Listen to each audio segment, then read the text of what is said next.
Hello and welcome to Infamous, the audio podcast. This is Brandon, or Mutilus, on the forum. This is Parker, go by Dr. Mantis Toboggan MD on forums. This is Jeremy, go by Jeremy. Welcome back, Parker. Yeah! I read it back. Parker doesn't know this, but Jeremy was both of you last week. I had to carry it. Nice. This is Aaron, go by Aaron. All right. So quick announcements today. Just a reminder, our local qualifier, the Midwest Melee for LVO Invitational Series, is on September 3rd. If I haven't already contacted you, but you're within driving distance of Kansas City, please come out or message me. I posted the sign-up link in the event details, so it's all ready to go. I don't think you have to be within driving distance of Kansas City. I think you can come. You could fly, but I feel like, I don't know. I feel like I'm peer pressuring people to buy a plane ticket. That seems a bit excessive. Yeah. I'm just saying, if you want to come play and meet us, then you can come play and meet us. It's going to be awesome. That's true. We don't want to exclude anyone from, what's that country, Parker? Guernsey. Guernsey. I mean, they're welcome. They're welcome that to come. Country. Yeah, Guernsey. Yeah. Like you have, that would be like so you have the fucking weird. shirt, Parker. Somebody Just shut from up. Guernsey shows up. Man, Like, I'm here for the qualifier. I would love it if Guernsey That would be amazing. showed but I up don't in a think it's big gonna way. happen. I'm surprised I haven't gotten a message yet, honestly. Like somebody from Guernsey's like, hey, thanks for the shout out. Like who is listening in Guernsey that got a shout out and didn't do anything? Like you're dropping the ball. Come on. They're going to show up and they're going to have a shirt that says, I love Mantis Toboggan. Yeah. Yeah. And you're like, fuck yeah. Guernsey. Yep. Represent. I just rewatched that episode of Always Sunny where he's like, Mantis Toboggan. Oh, God. Toboggan. He Yeah. feasts. I'm rewatching Sunny right now. It's Mantis great. Toboggan. All right, so moving on. Parker, what do we got? We got news. News. News is short and sweet today. We got Baron Strucker and Arnim Zola's cards, but we've already seen scientific methods. But we finally know what the High Council does. It is the Hydra card that if you play 4 characters and they're all at a very certain place at a certain time, you get to just drop a threat value 4 or less character. Do we want to talk about what you have to do with each character, or we just? Yeah, let's just sum it up real quick. Okay, so John's, you have to play a Red Skull, so it doesn't have to be the 5.1. I guess it could be the 4.1. If he has, if Schmidt is not dazed, so he has to be conscious and 6 or more power. Arnim Zola has to be contesting a secure objective.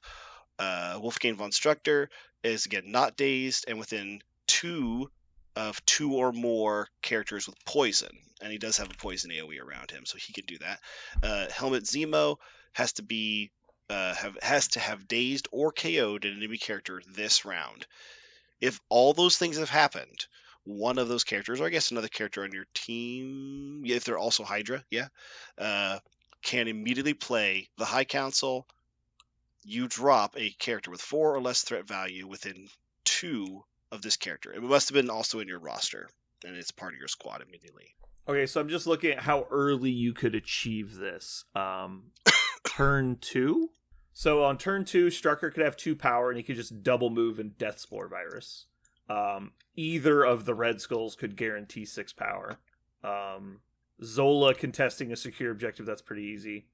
Zemo dazing or KOing an enemy is important. That's probably the hardest one to accomplish. But he's fast, and he's pretty good at dazing like weaker characters. Especially if he put himself in the middle of the table and got himself dazed.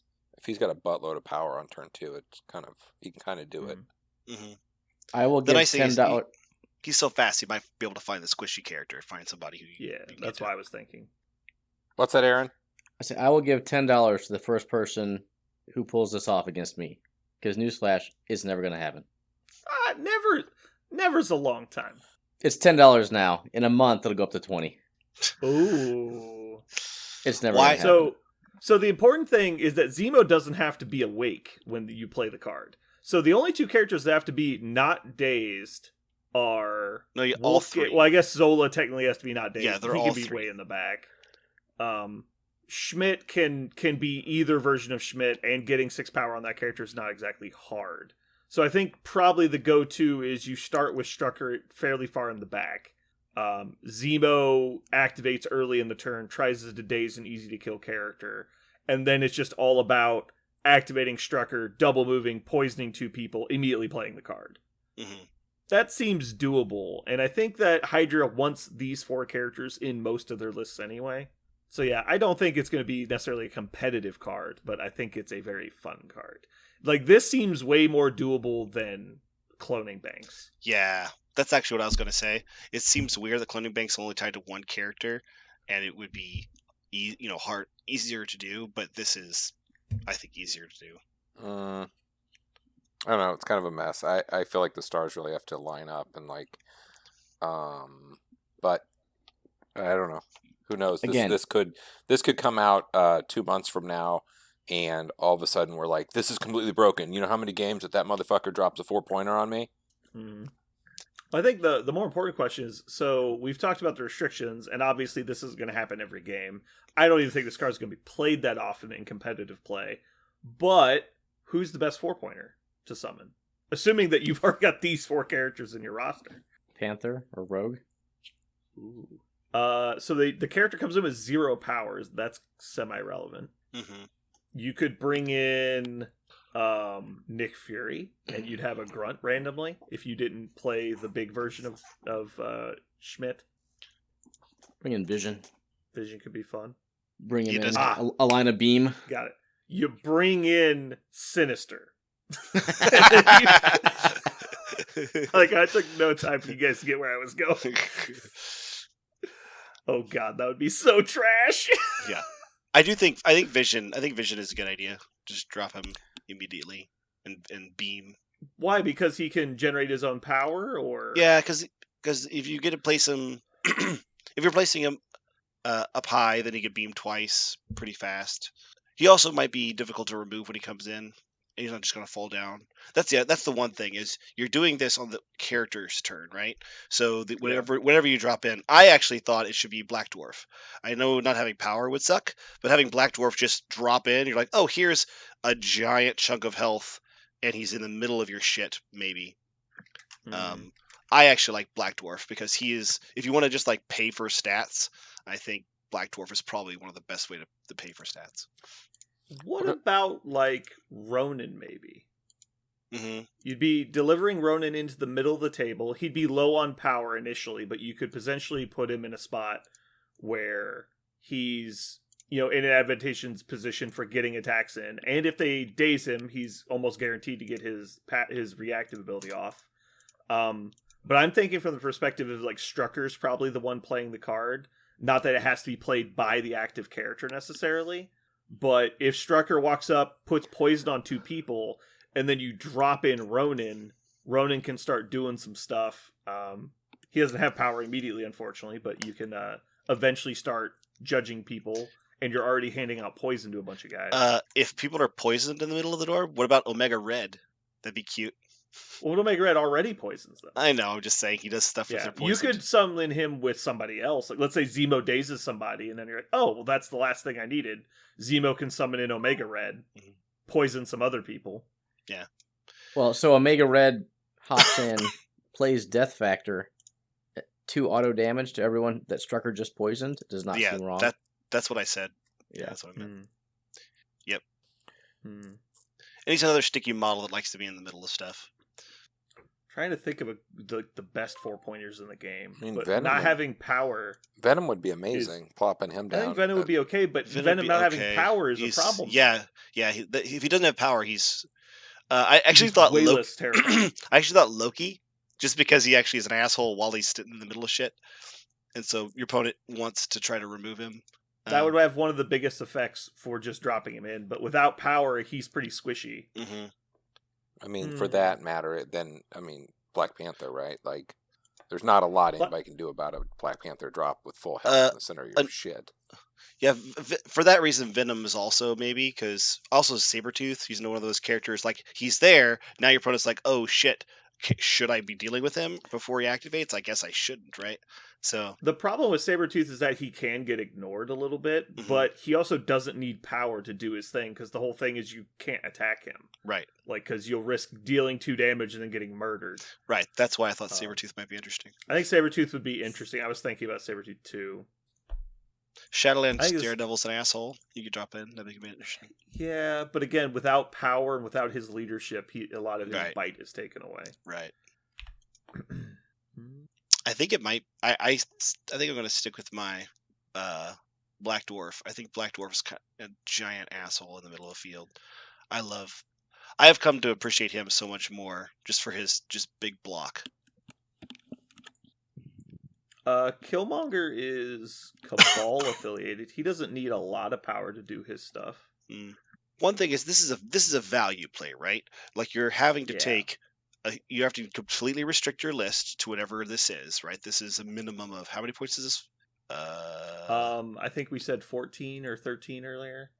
Schmidt's 4, Zola's 3, Strucker's 3. That's 10. Zemo's 13. Yeah. So you're spending. And that's if you're doing Little Red Skull, which is fine because Strucker can be the leader. Right. So you got 13 points. You're spending 13 points, which again, none of these guys are bad in Hydra, so it's not like you're mad to take them. But then you're paying 13 to get 4, so that 4 has to be a really high value. So things like Black Panther, Vision, Black Dwarf, like a lot of the characters we're talking about right now are all. I was actually thinking Carnage could be fun in the right spot. Carnage could be interesting. Because he doesn't have to be in the middle, right? Because he reaches pretty far away. Well, even if you put him in the middle, like, if they start beating up on Carnage, he's not that squishy, and then he can just turn on a dime and, like, kill their whole list. I think I'd probably be the most afraid of my opponent putting something like Black Panther or Carnage down. What about something really dangerous offensively, like Corvus Glaive? Who's that? Well, without the Reality Stone or power, he's really not scary. Yeah. He's just kind of basic. Right. I don't know. I'm sure there's some synergy here that we're probably missing. I'm trying to think of someone who takes advantage of negative effects on your opponent, but there's really not that many. Yeah, there's not at 4, except for... And, like, why wouldn't they already be in your squad if you are playing Strucker? Like, that should just already be there. I think Omega Red's interesting, because he does take advantage of stuff. But I think if you wanted to take advantage of it... He may already be in that squad. Bottom line, I don't think you add anyone to the squad for this card. You just make sure you have a 4. Yeah. I mean, hell, even if you put a 3 in, it's not the end of the world. It doesn't say only 4. It's just max 4. I totally agree. I think that's... Because we gotta remember, you're not paying the points, so it's just 100% who's better in this exact spot. So don't be obligated just to choose a 4 because it's worth more. Because once the game is started, the point cost is irrelevant. Like Winter Soldier dropping in is great. Winter Soldier would be good. We should go back to that comment you just said in a future podcast. Winter Soldier is good? No, the one before that. Oh. Point cost in-game is irrelevant? Yeah, I don't know how many times I hear people talk about, I countered his 7 threat on that side with my 7 threat, and I was up on threat on the left flank. I'm like, okay, I understand the concept, but I totally agree with Brandon. Yeah. No, once the clock starts, your point costs are... The only time the point cost matters is when someone is fucking using Voodoo's possession. That's the only time the point cost matters in the least. So I'm just rereading Strucker's leadership here. Additionally, once per turn, whenever a character gains a special condition, the allied character removes a damage. So I think Carnage, again, would be good because he applies bleed really easily, so he has another auto-healing mechanic. Venom would also be good for that same reason. He auto-applies bleed. And so you can just wait for him to take a couple hits, and then start punching people back. Sabretooth would also be good for that reason, because he has healing factor, and then he'd be healing an additional 1 because he's putting bleed up on people if he gets wilds. Fuck, for that reason, you could easily drop in someone like Hawkeye, too. Yep. Anyway, we'll probably spend enough time on this one. I think this card is super fun and interesting, though. This is the kind of stuff that makes dojoing lists fun, because you can, like, my list instantly gets more exciting just for adding this card to it, even if it never gets played. All right, Parker, what's next? That's it. I said it was short and sweet. That is how short it is. I guess technically we already had scientific method. That's true. Yeah, I was going to say we really... All right. Moving on. Let's go ahead and jump right into... I don't think we have anything particularly new to talk about. I don't think any of our lists have dramatically changed. Any hobby projects anybody's working on? No? Didn't think so? All right. I refuse. Diving in. As I said, I refuse to start on Heimdall and Scourge. I think they're going to sit there forever. Yep. I don't know why. Well, I can tell you from recent experience that Jeremy thinks Heimdall's fair and balanced. I don't even know that I'm going to buy him because he pisses me off that much. It definitely doesn't help that you keep playing against him when he's in S.H.I.E.L.D. and he just has, infinite power. He's not in S.H.I.E.L.D. He's in Steve Avengers. Not S.H.I.E.L.D., sorry. Avengers, the worst one, sorry. Yeah, it's an abomination. That list is an abomination. I'm just like, I don't even know. Congratulations, I guess. Let me just save the headache of dealing with him. I'll just give it to you. Put yourself wherever you want. Reroll whatever you want. I could legitimately see Cap's leadership getting errated because of Heimdall. Something needs to be fixed. I don't think it's going to happen, but geez, I could see them saying each character gets the benefit once per round or something like that. Because it's definitely doesn't seem okay when watching it happen. And you're just like, why does he have the equivalent of 18 power? Just because? Okay. Yeah, it's really silly.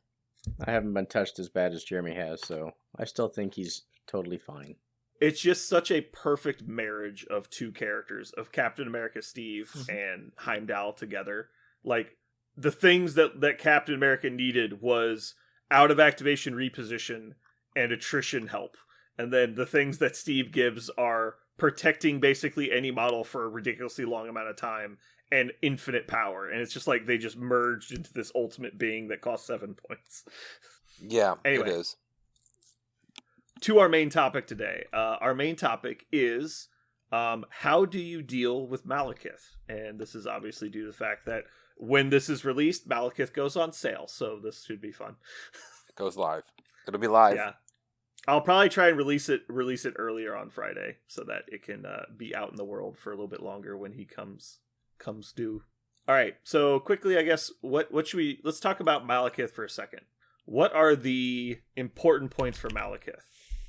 Obviously, most people have probably looked at him already. For me, it's the combination of you can't mod your attack dice against him, and that he has the domino effect of getting to spend power to count his failures as crits. Those are the two big standout points for me, beyond the fact that he's just a very good attrition piece. So for me, he's Hulk. Mm-hmm. Whatever you thought you were doing to or against Hulk, substitute Malekith. He has a medium move on a large base, and the equivalent of charge in his ferocity superpower. Hulk also has a short move and a hop, which is not quite the same distance, but the same concept. He's got some mobility, and they both hit you with 7 dice. Malekith just does it a little better and is worth more points. Yeah, I think he's a fair comparison. The problem I have is a lot of the stuff that does work on Hulk does not work on Malekith.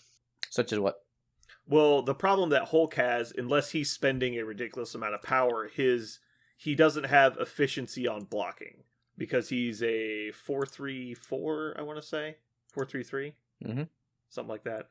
And he can spend 4 power to reroll his defense dice. The way I've generally seen him dealt with is you put a lot of very efficient attacks into him, which usually comes from the mechanics of rerolling or modifying your attack dice. The other option is just simply burying him in quantity of dice. And both of those things have the much harder complication against Malekith because you cannot modify your dice when attacking him. So the first option is just completely off the board.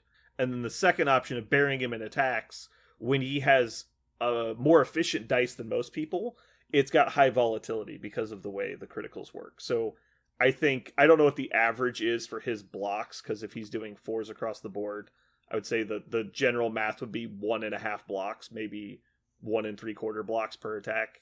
And the way with the criticals exploding, that actually ends up being closer to, I think, 2.5. And so if you just get reasonably good spikes, it can shut down entire turns that your opponent has. So I think the two pseudo defense mechanics built on top of each other makes him vulnerable to very different things than Hulk is vulnerable to. The traditional way.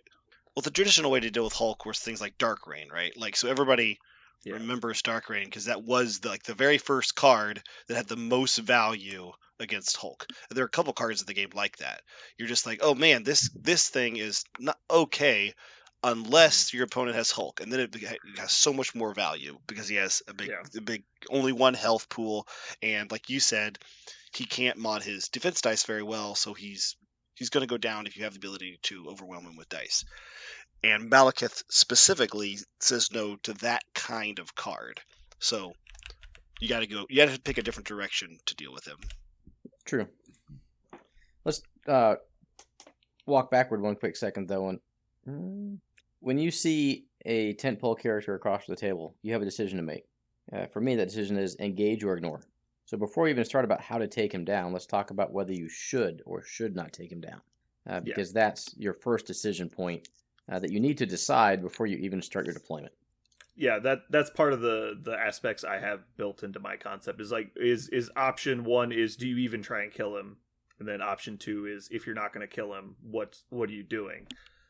I don't think truly ignoring him is a good option. I think that's a good way to let him kill way too much of your stuff way too fast. You've played a couple games with him. Do you think he risks just running the table on people? Like, do you think he can actually just win the attrition war most of the time?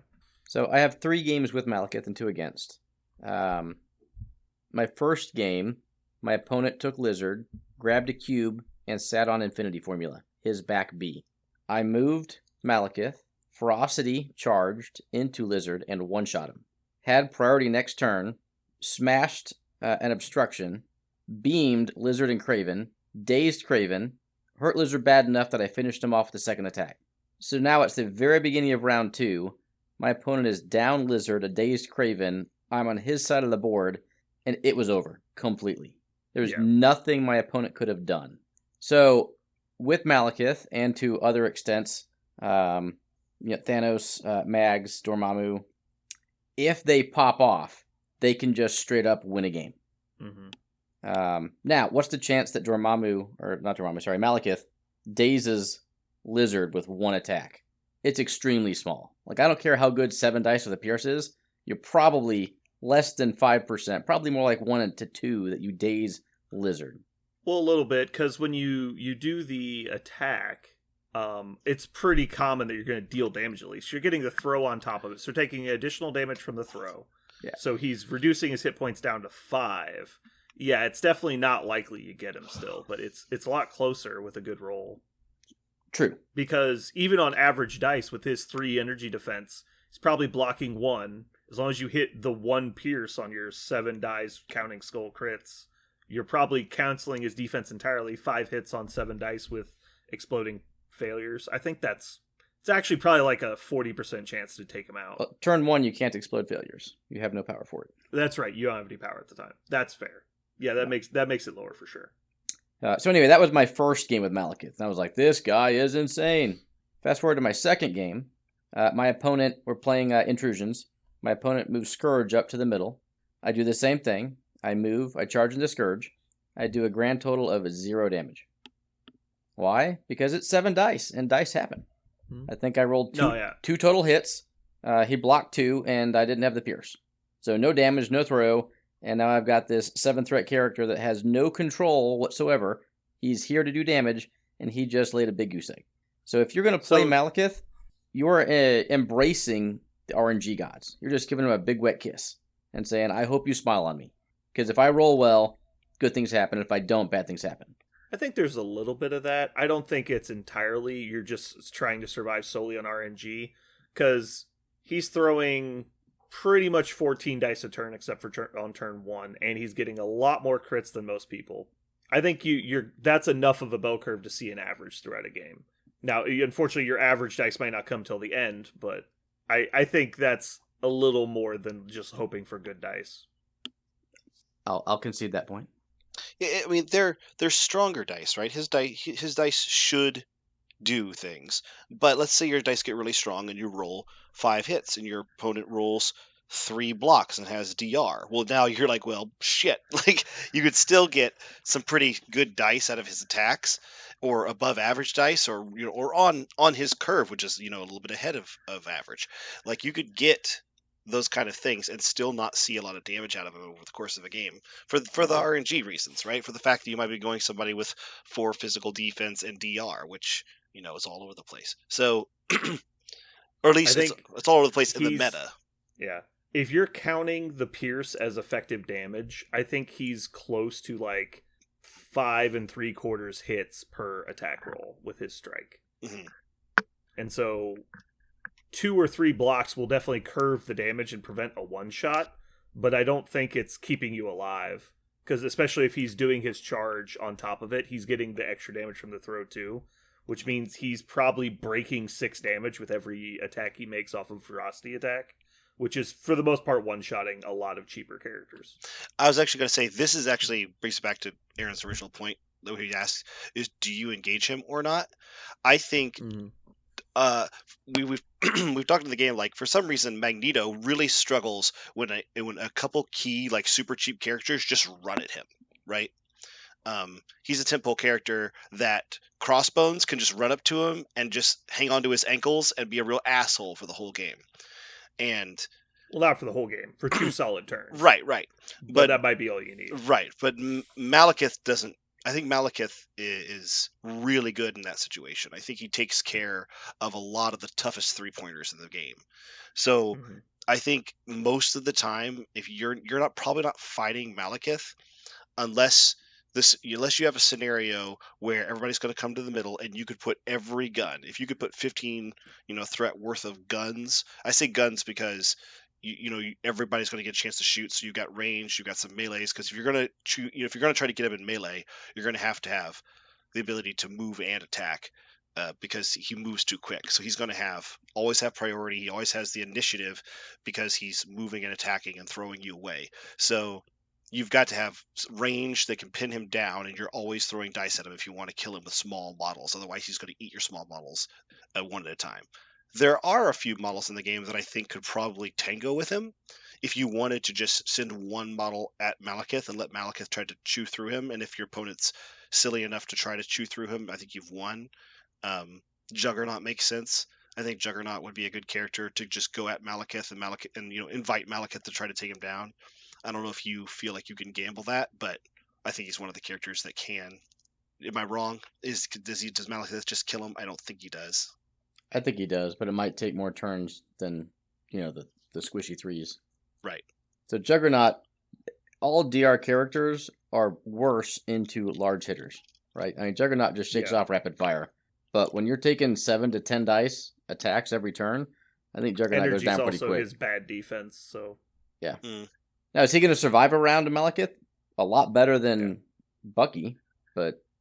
Against an average roll, he's effectively blocking 1. With average dice on both sides. Right. Blocking 1 and DR? Or is that with DR? No, with the DR, yeah. Because he's averaging natural blocking 1, the Pierce is canceling it, and he's stopping 1 with DR. Right. So he's probably taking 4 or 5 damage from every Malekith strike. Okay, so maybe and he also potentially he also gets thrown if he does the charge attack. Mm-hmm. Now he can reduce that to 0 as well, so that's not as big of a deal. Until he throws him into one of your other characters and they're dodging 5, and he's getting 5 free damage out of it. So is my first take wrong? And it is Crossbones that should be sent at him, because Crossbones will die a little bit slower. You can't send anyone at him because he's got action economy, so he just runs past him. Right. The problem with Magneto, getting absorbed by the Crossbones concept, is that Crossbones' corpse is blocking the throw lanes for Magneto. That's the problem. And so it's not that Crossbones is surviving his attacks. It's that Crossbones survives the throws. And so he has to attack him. And then he can't throw at anybody else. So it's just making Magneto really inefficient.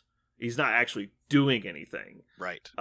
With the mobility of Malekith, I don't think throwing characters at him is a good idea. I think the answer would be spread out, do the Sam Spam strategy, hold all the points you can, and make Malekith spend a charge everybody, never get more than 1 or 2 people in his beam, and make him work for every damage he puts on the table, and then overwhelm the rest of his force. So that's like the don't fight Malekith option, is make everything as hard for him as you can and try to make his efficiency count for less.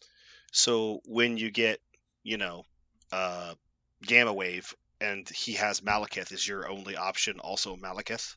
Because I'm just Hulk? being kind of devil's advocate. I don't think so, because people like Kingpin or Sam or Web Warriors can just take the points, right? Like, I would say Gamma Wave is one of the missions he doesn't want to play, because while it's a centralized scenario, he can at any point accidentally give up 5, and that's too many to give up on a secure, especially if it's a numerous extract. That said, he knows where you're going to be, but he's so mobile that doesn't really help him. It's mostly that you are punished for bunching up because he's got a solid beam attack, right? It's 5 dice Aaron? beam. So it's beam, not terrifying, but it can spike. Sure. Yeah, with the skulls, I agree. Skulls, you can suddenly create 4 or 5 hits out of nothing a lot of the time. Not every time, but it happens. But if you're generating 4 or 5 attacks, then, it's, would I rather roll 7 dice or 24 dice? You're like, I'll roll the 24 and see what happens. Aaron, and then finish off the guy I spiked on. Aaron, you've seen it a couple times. Was there a situation where you're playing Malekith, you're like, oh man, I would really rather have 3 models right now than this one big model because of the scenario? Or is it always better to have Malekith? It is definitely not always better. However, my limited experience, I haven't lost to them yet, so again, 3 games with them is not end all be all. Is your 3 with 2 against a total of 5 games, or did you have some mirrors? Mirrors. Okay. So you had 1 game of straight up Malekith and then 2 mirrors? Correct. My Malekith was in the Black Order, and then the 2 mirrors were obviously different constructions. Okay. And so you're 3-0 with Malekith then? Yeah. All right. Good job. Thanks. Good job. So into Malekith, my Bucky... No proof, just saying. Yeah. My Bucky did 6 damage to his Malekith with 1 activation. Sorry, 1 action.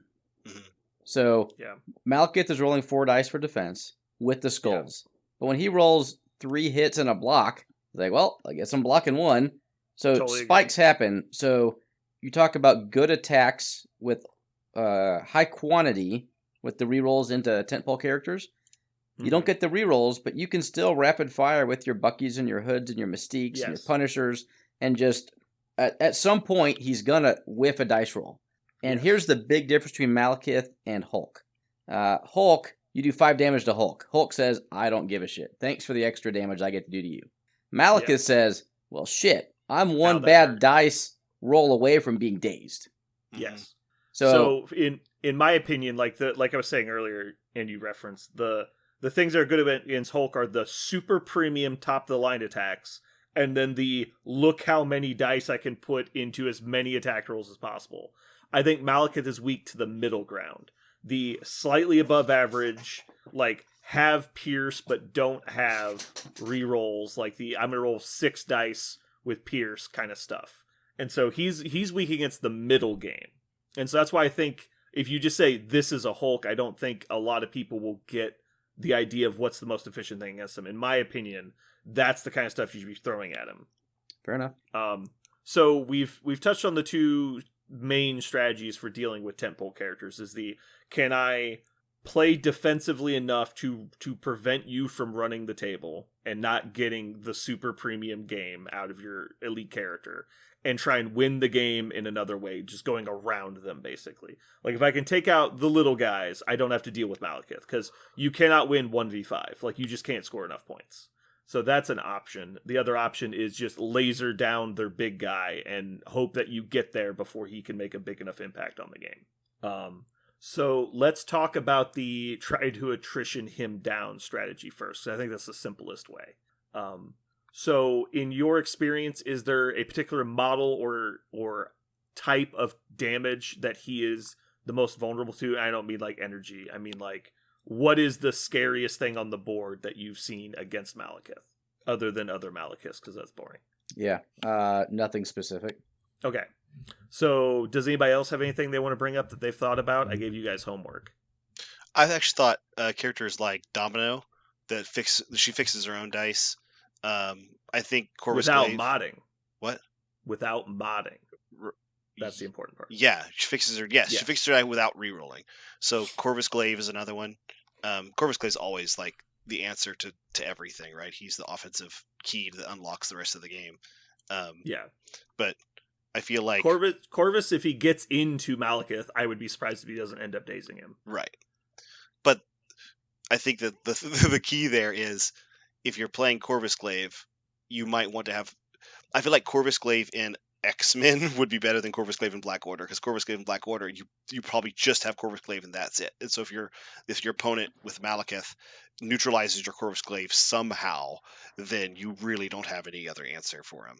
But like X-Men, for example, you might have another character like Rogue or even Wolverine, someone who's not using a bunch of rerolls, or Domino, all characters that are strong offensive characters that will come up and just, slice and dice him. Yeah. Okay. For me, I had a couple things down here. For trying to kill him, I've been saying mostly focus on indirect damage, and so stuff like Trick or Treat or Warzone on Punisher, or the equivalent on Mystique, where you just like take 2 auto damage, or someone like Bullseye who can just like take 2 every turn. Someone who can just pump damage into them, but isn't on their own dangerous enough to force him to put his resources into him. Because one of the problems, if you're like, I have Corvus, well then it's like, all right, I charge Corvus, he's dead, and you're like, now what? And you're like, well, I don't have field dressing anymore, so this is bad.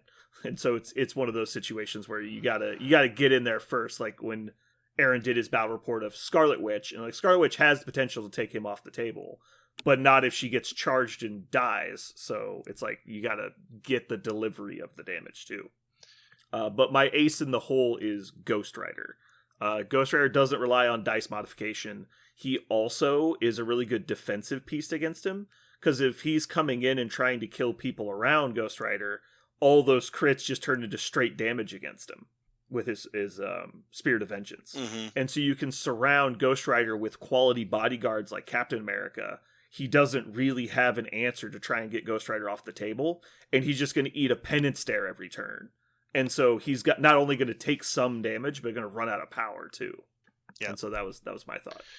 Also, yeah, Jeremy, because if he's like, I'm just going to kill Ghost Rider, like it doesn't do anything. Actually, you didn't actually kill Ghost Rider. I'm going to let one of my bullshit things be him instead. Yeah.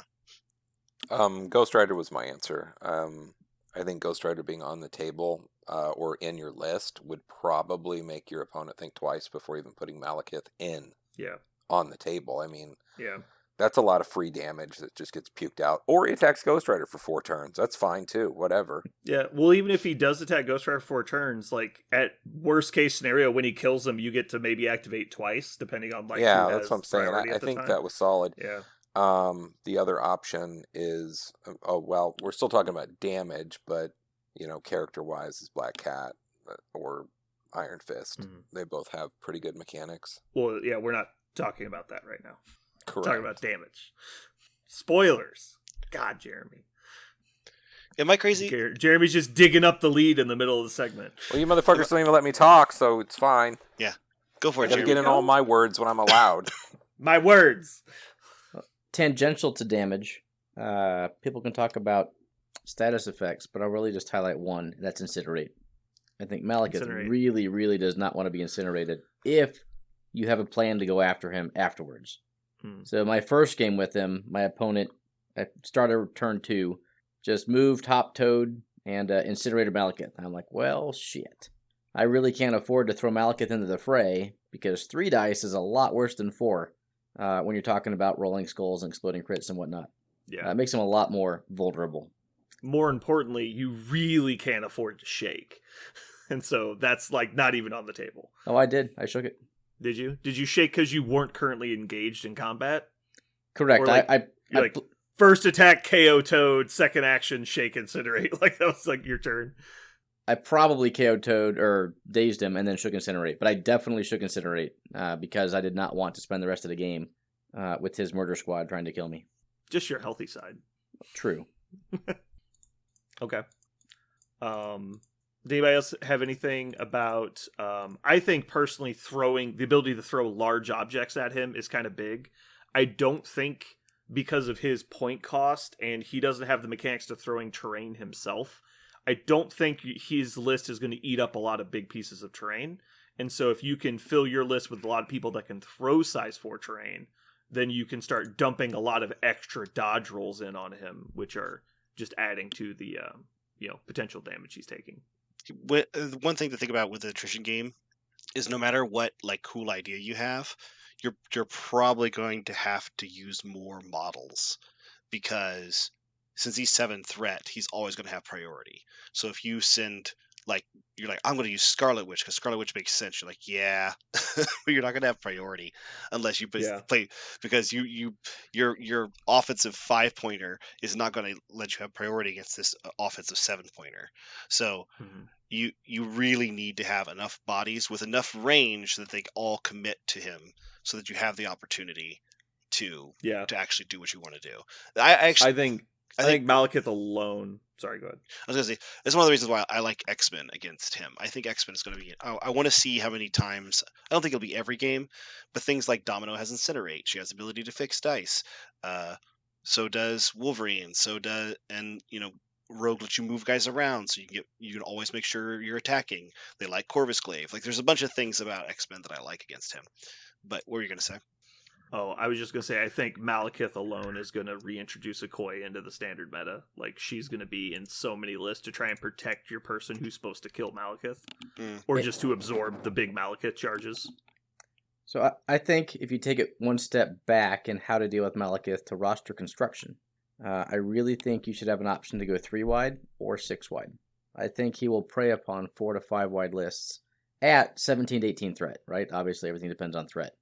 But I think you can either go tall and fight him, because if you go tall, you've got some tempo characters yourself. And if you go 6-wide at 17, you might just have enough people that you don't care if he spends 2 turns dazing 2 people. Right. But you still outnumber him with the other 4 you have left.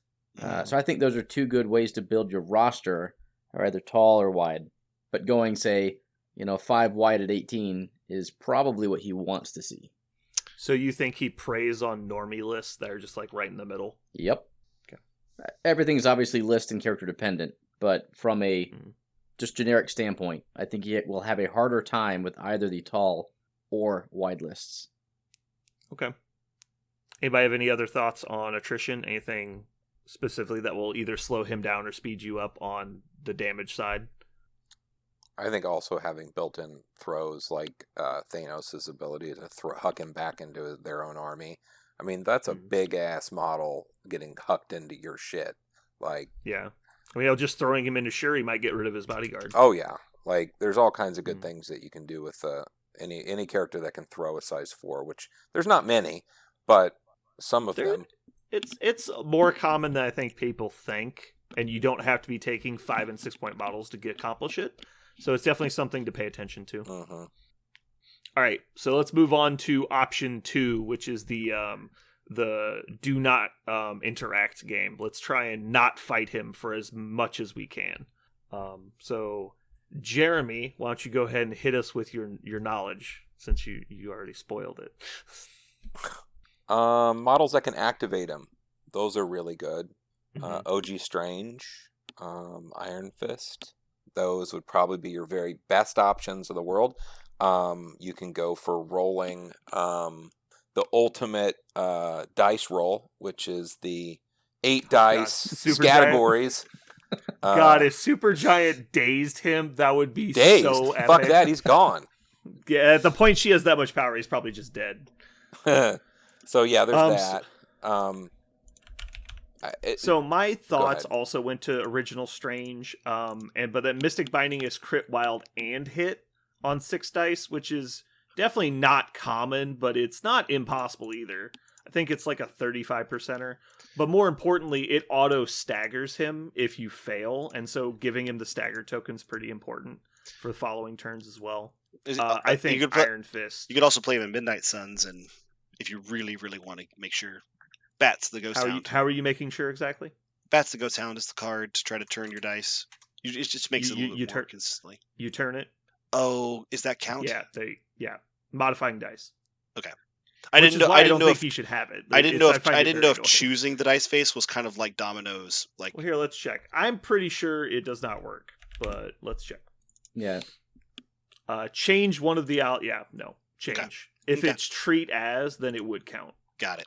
But you know what does work is taking Mordo and adding 2 dice to Strange's pool, because your dice of rolling those 3 when you're rolling 8 dice is a lot higher than rolling 6 dice. That's true. Yeah, while we're doing that, you might as well also take Thanos and just Desecrate it, and then it's like rolling like 12 dice. 12 dice is way easier to hit it, in my opinion. Yeah. I think if you're worried about Malekith, we're also going to 1-2 punch in your meta. If you're worried about Malekith in your meta, I mean, you could always put Time Stone on Strange.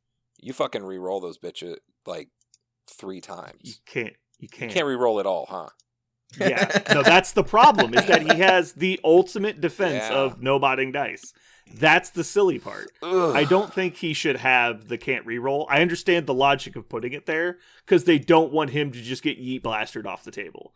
Yeah. And that's the easiest way to fix it. But I think there needs to be a line between, like, treating dice as a different face is not modifying, and counting a different face as a success is not modifying. But re-rolling and changing dice is modifying. And it just feels like there's an arbitrary line on who gets what, somewhat. And so, like, there's a super premium on people who can count different faces as other things. Specific example, Malekith gets to treat failures as crits, which means they're not failures. So when Dormammu attacks him, none of his skulls will count as hits for Dormammu. They count as criticals, which are successes, which is if dumb. He pays. If he pays. He could be out of power, but obviously paying attention, he would be paying. So, before I forget, here is the number 1 thing you should do when you play into Malekith.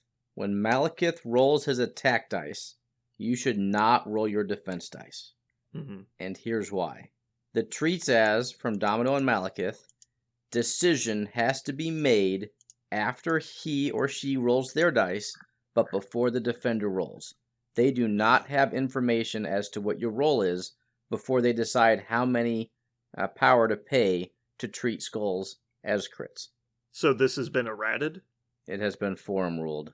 Okay, well, the resolve crit step is definitely after defender rolls defense dice. So that's been errated effectively. Yeah. Hooray, the forums. I actually spent a lot of time on the forums today looking up different Malekith rulings. I missed that one. It's under Domino. I believe you. Is that old before they errated her rerolls, or is that new? Did you check the date? No, I couldn't tell you. Okay. Well, I assume that's correct. It's just really annoying. It's obviously good for... it makes Malekith slightly worse, which is, in my opinion, good. Right. Okay. So I think you're absolutely correct, Jeremy. Anything that can apply an activated token, obviously great. And in addition to that, it just also auto staggers, I believe, right? Both the Doctor Strange and Iron Fist do that. You said earlier Black Cat. I think Black Cat is obviously already in a lot of people's lists and is really handy for this exact reason. She just becomes a stagger bot instead of being a steal objective piece. Because she can get to, is it just 2 power, right? For her stagger attack? Yep. And it's range 3, so she does it from pretty far away. She can pretty much reliably stagger him multiple turns in a row, regardless of the other situations, assuming she doesn't die before you get a turn, which is obviously very strong. Even if she staggers him afterwards, she's still getting staggered every turn. So that's really important. If it rolls a wild in the 6 dice, she's elusive too, so he has to. So she can move away. Yeah. Yeah, I mean, she's definitely not getting out of threat range, but it's still important. Right. So yeah, that's nice. Other things I have listed down here. Do you guys want to bring up some stuff? Because I put a whole list together, so I don't want to just run through everything and not leave anything for you guys. So is there stuff you've thought of already? One thing I thought of is if you're... when you ask for like counters, my head goes straight to like what do certain affiliations do? Sure. Shield. That's good. Shield, actually, Eye in the Sky is pretty cool because it is a range 2 attack. His builder. So yes. So you can if he charges at you and here he comes with this big thing, well, he spent all of his power to charge and he's there, and then you Eye in the Sky, and then that 3 power is actually spent. which means you cost him that, and now he has to do something else with it. Well, I actually believe he does not get the refunded Midnight Blade because it doesn't give him an attack action. It gives him a Midnight Blade attack action. Right. And so if there's no target in range, I don't believe it refunds it, but I'd have to check. That's interesting. So because most charges say and a movement immediately followed by an attack, I don't know. I guess it says action as opposed to just a Midnight Blade attack. So I would actually assume that it probably refunds the action then. Mm-hmm. Sorry, I bet I zoned out. I think I know the answer. You asked if there was like a lifesaver or a trickster. Yeah. Does he still get the action refund? He does. Okay, that kind of makes sense because it says action, but not just attack. I'm checking Thor now. But he did spend 3 power, right, to do it. He spent the 2 for the charge, but it doesn't matter because he basically just spent 2 to gain a move action, which is still true. Sure. He still gained the move action. Now, he might have to move again, which will mean he's only netted 1 action instead of... He's still only going to get to make 1 attack because he's going to move. Right. If he doesn't land in a position to make an attack against somebody else, he gets to refund the action based on lifesaver and escort to safety. Or eye in the sky, whatever it is. Reposition, whatever it is. Yeah. Eye in the sky. So what would happen is he'd spend the move action. Sorry, he spent the action as part of his ferocity ability. Mm-hmm. That gives him a move action and an attack action. So he spends the move action, goes to make the attack, you cancel his attack, but your ability refunds an action. Mm-hmm. So he now gets 2 full actions from his current location. Right. But there are a lot of dangerous models in the game that don't need their actions to do the damage, i.e. Magneto, right? Yes. But this is one of those characters that his actions are so key. So any way to disrupt that, I think, is important. So if you have things... effectively what you're going to end up doing is costing him an action. Yeah. So I think, obviously, we've talked a lot about staggers and things. Those are ways to be proactive about it. But there are some reactive abilities like Eye in the Sky. If you have really Black Cat in shield and you can stagger him followed by Eye in the Sky, you can potentially actually cost him 2 of his 3 actions. Because he starts staggered, has to go down to his 1, spends it on ferocity to get a move and attack. He spends the move, you move out of range, so his attack gets refunded as an action he can use on anything, but there's nobody in range, so now he's basically got to do his beam 4 or move. And he spent and he's down 2 power. And he's down 2 power. Well, he gained a 3rd action as part of his 2 power, but yeah. Right. Yeah, so that's definitely good. I think that would be a strong strategy, especially if you're already playing shield. All right, what else do you guys got? You got something else? I think burying him in status effects. That was on my list. If you can shock or God help Judge, like there's certain things that are really, really good. Root, I think Root would Root's actually big because I believe it actually hits his Curse of Shadows as well, so he's spending an additional 1 to count crits, not per die but once per ability trigger. And so he's spending 2 to flip 1, 3 to flip 2, and then 4 to flip 3 because Root increases the cost by 1. I thought for this exact example, Hawkeye would be good because he can drop in, and even slow on him might actually become relevant over time because he's no longer moving all over the table. If you're spreading out, charging on a short move is not the same as charging on a medium. Like it's a noticeable distance reduction and doesn't allow him to jump from objective token to objective token anymore. And so that's good. And Shocked obviously is huge because now the beam is almost out the window because a 4-die beam is not worth his time. Right. There's a lot of models that do Shock pretty easy. Yeah, Shocked is pretty easy to get. Even Thor, which is thematically fun. Thor's just shocking him at range 5 every turn, throwing him away. Get out of here. Nebula is a really cheap shock. Nebula is. I actually personally thought Guardians would be a kind of a counterintuitive counter to him. Because you're like, well, the whole point is they get rerolls. Well, you reroll on defense. You have to reroll on offense. Right. Groot can root him. Nebula can shock him. And potentially Ronan can poison him. And also Ronan gets to hit him back after he gets dazed by him at some point. And so who knows, you might even daze him in the middle of his turn. Star-Lord pukes out Star-Lord can puke out tokens on him too. Right. So I think they're kind of like a dark horse because people will look at it and go, well, you can't reroll. These guys are terrible, and not look at them anymore. But I think they actually have a lot of tools that work pretty well. And, Rocket just raining 5 dice attacks into him is very annoying. You said Ronan poisons. Ronan doesn't poison. He has shock automatically. auto shock. He has auto shock. Yeah, on his range 4. Yeah, on his range 4, he has shock. Oh, if it does damage, and then of course Nebula also has shock. So like, you can pretty easily in Guardians put down all the things he hates, except maybe Incinerate. You don't automatically have Incinerate. You have to find that. How about Ant-Man? That dude'll cake you in status effects. It's poison and something else. I don't think so. Stun. One of the strategies I looked at was just draining his power. I looked at putting like Deadpool and poison and stun and all this in a list. Mm-hmm. He's obviously immune to stun, which I checked on. I don't think it's enough because the premier source of his damage is his builder, which is really hard to get the power stoppage on. Poison, it just reduces him down to 1 power a turn. And then Judgment, he's taking damage. It's relevant. It doesn't seem like enough to me. Aaron, what's your opinion? Can you starve him for power enough, or is he just always going to have enough? So I don't think you can plan to power starve him, but I was going to talk about this gameplay. So you can have a plan, but a lot of it comes down to how you actually execute with your models. So there were many times I was playing him, like I'd charge in and do no damage. And now I'm sitting here on 0 power. Do it again next turn. And that sucks because his key kit is turning skulls into crits. If I don't have the power to do that, his offensive and defensive potential go way down.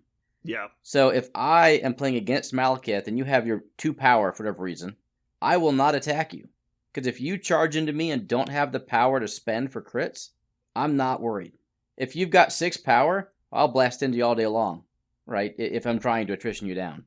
So don't attack Malekith if he's on 2 power or less, because then he's not going to be able to do what he wants to on his turn.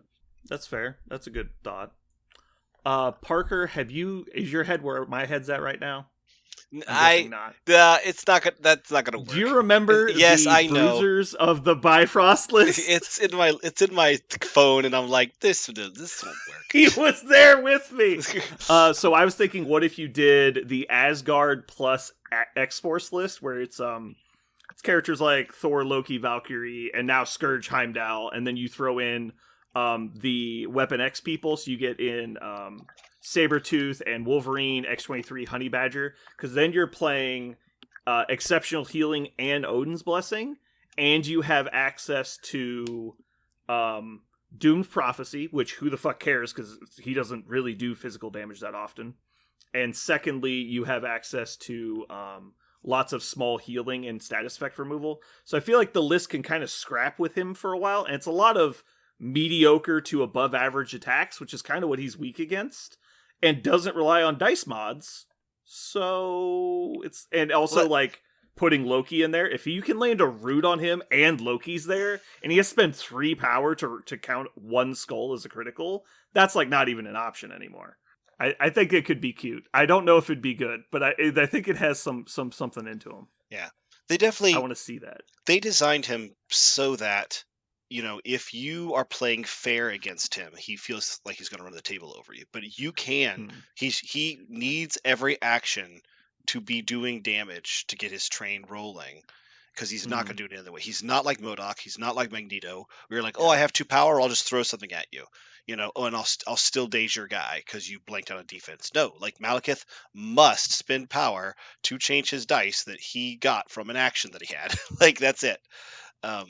So because he is he's attacking maximum of 12 times a game. So that's a weird circumstance where you ran a model directly at him. But if you can make sure that that's less than 12, or those 12 times are not opportune, or like Aaron said, he just doesn't get dice a couple times, then he doesn't feel so overwhelming. He doesn't feel unaccountable to the game. Yeah, I think it's all about just reducing the number of attacks, because we've talked about this before with a lot of different times, that if, like, Cable's real claim to fame is that he makes 12 attacks a game. Like, he is always attacking every turn twice. Like, it's what he does. Like, he's range 5, he places himself, he's always shooting. Hawkeye is very similar for that same reason. Hawkeye shoots 10 plus times a game, unless he's dead. And so it's kind of the same situation with Malekith. Malekith is attacking 10 plus times a game. We need to get that number down to 5. How can we do it? Well, Stagger's a good way. bodyguarding to correct targets is a way to effectively reduce the number of quality attacks he's getting. Putting Stagger out there is reducing the quality of attacks over time. Potentially activating him with either Doctor Strange, Iron Fist, or something like that. I think Disarm is going to start making it back. Not Disarm, sorry. Trip Up. Trip Up's going to start making it back into lists. Because as he charges into you and you're just like, boom, you're staggered off of some random attack. Like, that is a free piece of control that I got from nothing, basically. And all you need is, like, one person who can just get a slightly above average attack on him and somebody standing near him. And so I think that's pretty cool. I kind of wish Scarlet Witch and Vision would survive against him. I guess in the right list they could. Like, if you've got a strong bodyguard next to Scarlet Witch, maybe it works. Like, maybe an A-Force list could do it. Because She-Hulk's probably pretty good against him, I would imagine. So you could go in with Scarlet Witch and she can do her cruel twist where, like, okay, well, your crits don't count or explode anyway, so have fun, and just, like, dump damage into him in a turn if you can protect him. That obviously is a good answer for attrition based. I was trying to find ways that you could be extra defensive against energy attacks as my next way to try and get around him. So what if you just played all the martial artist people because he's range 2? And so it's like, well, you're range 2 and I count blanks on, so your pierce is irrelevant. So now you're just down to a 7-die attack that gets crits, but I get blanks. And so you're really more like a 5 or a 6-die attack that gets a couple extra hits. And so that's like, well, maybe I can just survive now. Like, what happens when Captain America rolling 6 dice on defense with blanks? It's like, well, he might just block you a couple times, and now, like, you've wasted an entire round of attrition. That's actually a character. That's actually a character that I thought of. I was like, just Captain America on his backside might say "F you" to Slows Malekith. him down. Yeah, but also at the same time, he might just get exploded. He could, like, but yeah, the fact you need, but the fact that there's you need such something like inspiring monologue to guarantee Right. it. But he's such a ubiquitous character. Like, he's so everywhere, right? Mm-hmm. Like, I think that's one of the reasons why. Also, Daredevil, Shadowlands Daredevil, like, Malekith is going to have a hard time just taking him down. Maybe he does, but it's going to be harder than his normal one shots. There are a few characters in the game like that he'll just stumble on, and you'll feel like, God damn it, why can't I kill this little bullshit? You're like, well, because you're attacking me with, and I get blinks, and so it doesn't do anything. I actually thought about, what about Ancient One? She staggers too? No, so she's got 3 dice energy defense with Martial Artist, and she gets to reroll 2 defense dice when defending against anything. Always. So she's 3 energy defense with Martial Artist, and she gets 2 rerolls. She has all mystical attacks, but her big one, Astral Strike for 4, defending character does not get critical results in their defense roll, and they do not explode. And if the attack deals damage, auto staggers. Yeah. So she's really good at the counterpunch and can probably survive a charge from him. Yeah.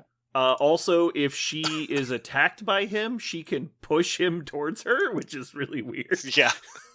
So she could potentially move him off of points he's defending if she throws the beam attack at her. Not that he would, because she's fucking 5-time Mystic with reroll 2 dice. So yeah, Ancient One is an interesting... I might look at putting her in as my 10th character, just as a Malekith tech. Yeah, I think that feels good. Yeah. I have 2 more points. Go for it. Good. 1, displacement. We haven't really talked about that. And I think most people discount that as an effective strategy against him because he has ferocity, large base, medium move. Like, why am I wasting my displacement on this guy? However, you just talked about how he only has X many actions in the game. So when I played against him with Bucky, he dazed Bucky. Next turn, Bucky Red Furies, pushes him back, Hydra Tactics, and did it again. So I got double push with Bucky into Malekith. Mm-hmm. And then my Malekith was bowed by Enchantress. And it's forcing me to take actions I don't necessarily want to take. I think the board control or board manipulation aspect is discounted a lot of times because people are on large bases. Because they forget that when they push you, they're also getting your base width. So it's a net neutral on that. It's only his speed that's relevant in that situation. Yep.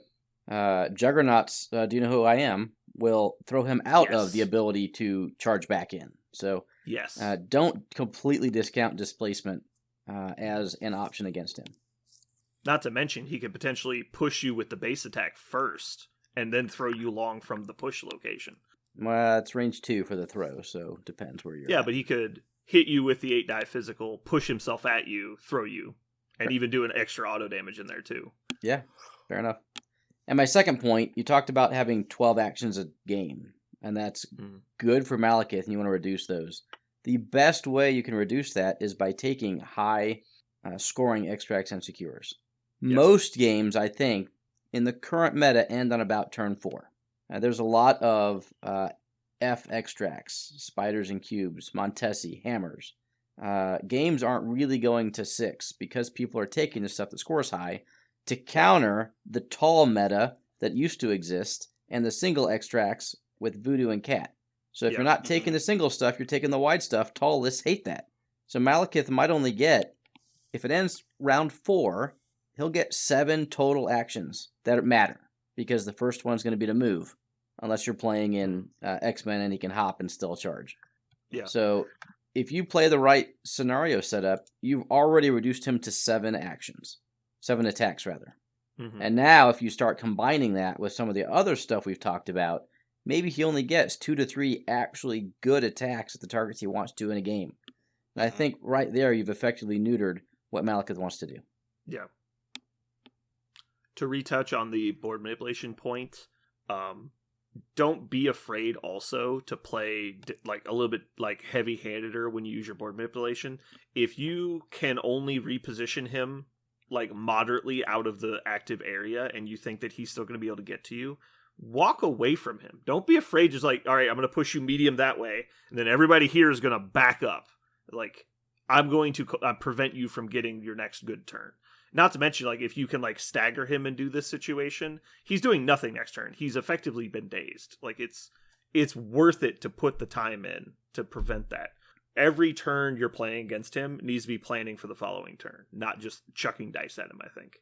I even tried to look at someone like Captain Marvel because she's like the gold standard for energy defense. I don't think it works. However, she has the ability to throw size 4 stuff, so she can throw him and stuff at him. She can get up to 6 energy defense, but the problem is with Pierce, the odds of her getting energy absorption is kind of dicey. But she also has wild stagger on her spending attack, which is, I think, worth it. So if she was already like an option you were thinking about for your list, it's probably worth taking a flyer on her. Don't worry so much about the energy blast. Like, just punch him. Like, just do your stupid, what's it called? Binary form, and just hit him with a 7 dice physical. That's really all you need. Mm-hmm. Like, it's the standard logic for her is backwards, kind of like the Guardians thing. You look at her and you go, well, Energy Blast can't reroll, so she's trash. I was like, well, it's still 7 die physical attack or a 9 die energy attack that has stagger on a wild, and then she can throw him away. Like, she's got a lot of stuff she can do. So don't just get locked into her standard game mode. She has tools against him that aren't standard. She also has just enough health that where it's really hard for him to one-shot her. And so as a 4-point model, it's hard for... If he's spending 2 actions to daze a 4-point model, like Aaron said, he's getting 7 attacks throughout the game. Well, if he's spending 4 of them to KO her, then you're probably okay. Yeah. I kind of feel like his nightmare is Honey Badger and X-23. Like, just to tangle with that mess and to be able to... I feel like he kills them. He can't. Why? They have one use of that card, and then he kills them. Okay, well, they use the card. Honey Badger's still alive, comes back, catches another attack, while X-23 is beating on him nonstop. Well, he can also attack them from, like, range 4, too. It's like, you can hit the beam, line up the beam and hit, like, potentially 4 times in a round. I guess. Yeah, you can also wait for the right time and just run up and hit just X-23, like if you can get Honey Badger away, or daze her with somebody else. Mm-hmm. I don't think they're a nightmare for him, but I do think they're annoying. Like, they're just like Captain Marvel. There's something he doesn't want to deal with. He'd much rather be killing anything else in your list. Yeah. So the problem I have is, like, he'll just not engage with them, right? That's the last thing he needs to kill. Mm-hmm. And they're not mobile enough to cross the board and go fight him when he repositions the other side, because he's moving all over the place. We haven't even really talked about Black Bifrost yet, and that's going to be real annoying. Both of his tactics cards are very annoying. Fucking bonkers, yeah. All right. Is there anything that you guys have thought of we haven't really covered yet? I want to circle back at the end. Okay. I got two more tactics cards that I've been waiting to throw out here. First one's pretty obvious. Disarm. If you can land disarm on him, that's really going to curve his effectiveness for a turn, especially if you've already got shock on him. Potentially losing 3 attack dice is really going to nerf him. He can still potentially spike, but that's true of pretty much anybody. And the second one is Recalibration Matrix. Not being a restricted card, I think it should probably already be in your list anyway. We talked about this in our tactics card review. But his ability to count criticals and add dice happens in the roll dice step. Recal, he no longer has the ability to do that. Even so, if he's coming in against you, is what you want to do. You don't want to, obviously can't use it on offense, but you can still use it on defense. When he comes in and dumps a big attack into you, reset the attack pool and make him actually earn all of those dice. Even if he's got 11 dice in the pool because he got potentially 4 criticals, that's only averaging 6 hits. Like, that's potentially survivable in the right situation if it's on an important character. And so just be aware of stuff like that. One comment to that is, if he, let's say, gets 4 skulls and pays for them, and you recal it, I guess he couldn't reroll the skulls then. Never mind. If he was able to reroll the skulls... he is able to reroll the skulls. If he pays for them, they are not skulls, they are criticals. I checked. Okay. If you treat a die as a different result, it is the other result for all purposes, including rerolls. Okay. Same with Corvus. Corvus can reroll his crit die. But I changed the die does not stay to that die. So if he pays for 4 and he re-rolls all 11 of those dice and he gets 3 new skulls, those 3 new skulls count as crits as well. They are not. That is not true. That is the Reality Stone, which is at all times one of your skulls may be a critical. The timing for your superpower on him is exactly when you let go of the dice. If that die is changed, it is no longer the skull that you paid for. Okay. And that's why we talk about these things. Yeah. I'm just double checking here. I read it on the forum too, but... Oh, Cloak of Shadows. I keep looking at Ferocity for some reason. Yeah. Choose one. You have to choose the result when you do the effect. So yeah, when you re-roll them, they're new faces that you haven't chosen. Okay. The reason the Reality Stone works that way is because it says at all times it's a passive ability that's always on, which is why it makes no fucking sense. It should just be errated to be the same as this, where it's a 0 cost power, one of your skulls is a critical. Yep, okay. Anyway. What was your thing you had? So, we talked about a lot of different things you can do to mitigate and beat Malekith. However, I want to go back to that first game I had where I just dazed half my opponent's team. You might do everything right, and Malekith still might just go off on you. So, and that could happen with any tentpole character. Yes. Don't be discouraged if that happens 1, 2, 3 games. It's just going to happen. Like, your opponent is choosing a certain amount of RNG. And if it tilts in their favor, it just tilts in their favor. So just have to accept that sometimes that's going to happen. Just be confident in the decisions that you're making and the counterplay that you at least have control over. Anybody else have any closing arguments? I was going to say, yeah, speaking from somebody who joined this game at the height of Magneto fervor, and I just got a hot magnetic rod shoved directly up my ass like 3 games in a row. That's how I got to introduce this game. I was like, tentpole characters suck. There's no way to play against somebody who is 6 points. And then I've also, played Magneto myself, and then I've played against him now, and I realized, oh, I get it. It's because I was doing the thing Magneto wanted me to do, and if you don't do that, it's okay. So I think, if your first experience with Malekith, you feel like he's impossible to beat, it's probably because, either your opponent was playing Malekith's best game, or you played into Malekith's best game, and you could take a look at this, take a look at it again, and at first so you don't succeed with characters like Malekith, because we've talked in this cast about, ways that we could look at Malekith's card and see, and, we've got to play him and see, but you will probably fail the first time you fight Malekith, because that's the kind of character he is. Or sometimes you can't kill Rocket, no matter what. Yeah, dude, that pisses me off more than anything. I get more upset when Rocket survives a 4 damage attack than when, I don't know, someone rolls Juggernaut defense against me. Juggernaut doesn't do anything. Like, you're like, okay, well, he doesn't do anything. I have watched Aaron's Juggernaut do less than 2 damage to Parker's Rocket so many times, and he only needs to do 2. That's the annoying part. He only needs to do 2, and it's like, 12 dice, yeah, it's 0 damage. Like, fuck me. Thanks for bringing that up. Rocket. I hate Rocket and Groot's new design so much. They're the most idiot-proof autopilot win machine I've ever seen. I have zero respect for anyone that plays them. Wow.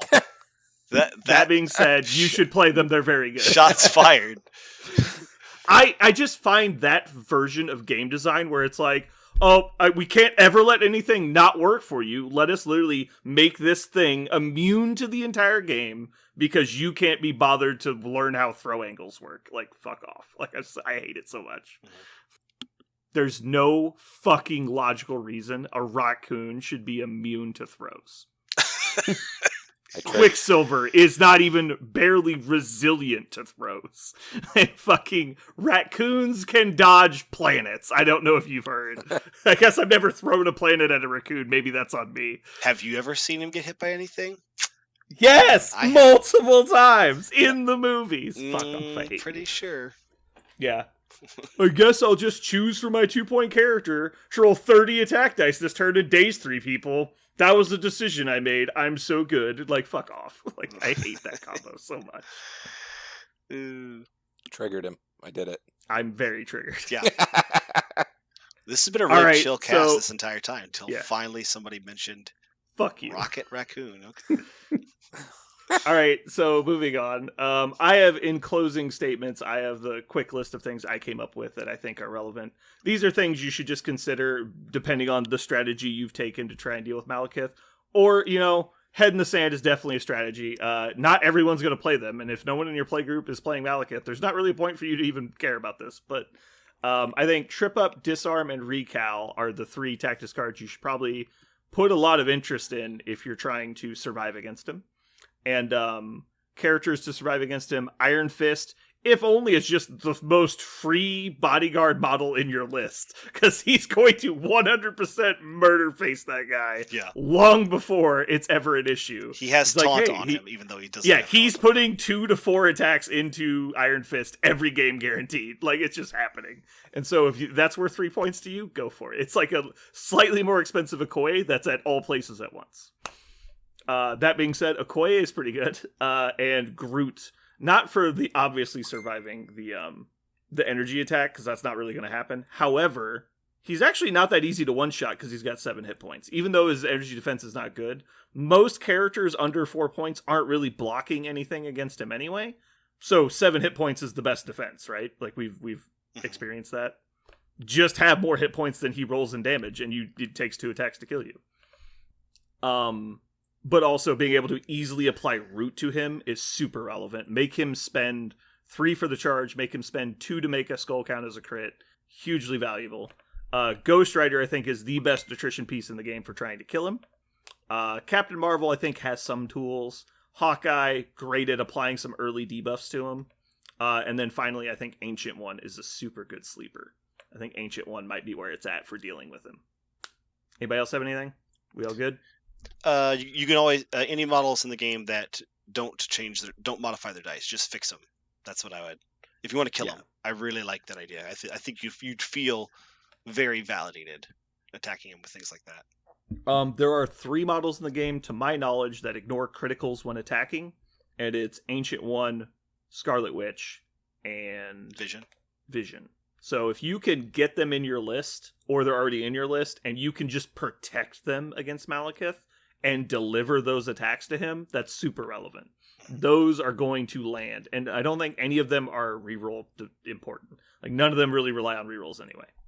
I think Convocation, much like Guardians, is kind of a weird spot against him, because they normally rely heavily on rerolls.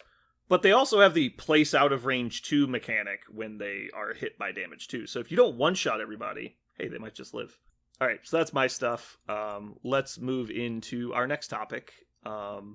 Parker, do you have a comic corner for us? I got a really interesting comic corner for us. So I just got done reading a brand new comic that is definitely taking a page out of Marvel. Marvel likes to make sure all their IPs are kind of focused at the same thing at the same time. So while the MCU is definitely focused on the multiverse and different dimensions having slight variations from each other, and what does that mean? The comic books are also doing that. So Avengers has a title right now called Avengers Forever. And if you haven't read Avengers Forever, it's a very interesting one that basically takes this multiverse idea and just like goes totally ham with it. If the only primary like Earth 616 character is Ghost Rider. So for those who don't know, the current Ghost Rider is a younger kid who actually uses he doesn't use a bicycle, he uses a Dodge Charger that he turns into a ghost vehicle. And for some reason, this Ghost Rider has been new and different ever since he joined. He's actually an Avenger also, and so in some of the other Avengers comics, you find out that this Ghost Rider has a bunch of different things that he does that the other Ghost Riders couldn't do, and they always just kind of hint in a lot of the Avengers comics when he shows up that he is different and he's new. He doesn't really understand it himself, why he's different and why he's new. And in Avengers Forever, you start to find out what it is, and basically he's not just the spirit of vengeance for Earth 616. He's the spirit of vengeance for the multiverse. And the reason why the multiverse wants a spirit of vengeance is because the masters of evil are basically expanding. Rather than just staying in their own universe, they are now going to other universes. So in certain universes where one of the Masters of Evil, so that's Green Goblin, Doctor Doom, Red Skull, where they actually won, right? In that universe, they won and wiped out the good guys. They eventually figured out that there were other universes, and so they used that technology to contact other masters of their universes of evil, and are now working together to go from multiverse, basically from universe to universe to universe. And every time they go there, kill all the good guys, wipe out all the gods, establish like some more of their own empire, and they're slowly growing everything this way. And you're like, geez, Parker, you're telling me the entire plot. I haven't even started telling you the plot because that's just like the setup, the concept. And so one of the things I loved about Avengers Forever is things are really interesting if from a sci-fi perspective. You guys know my favorite kind of comics are sci-fi comics.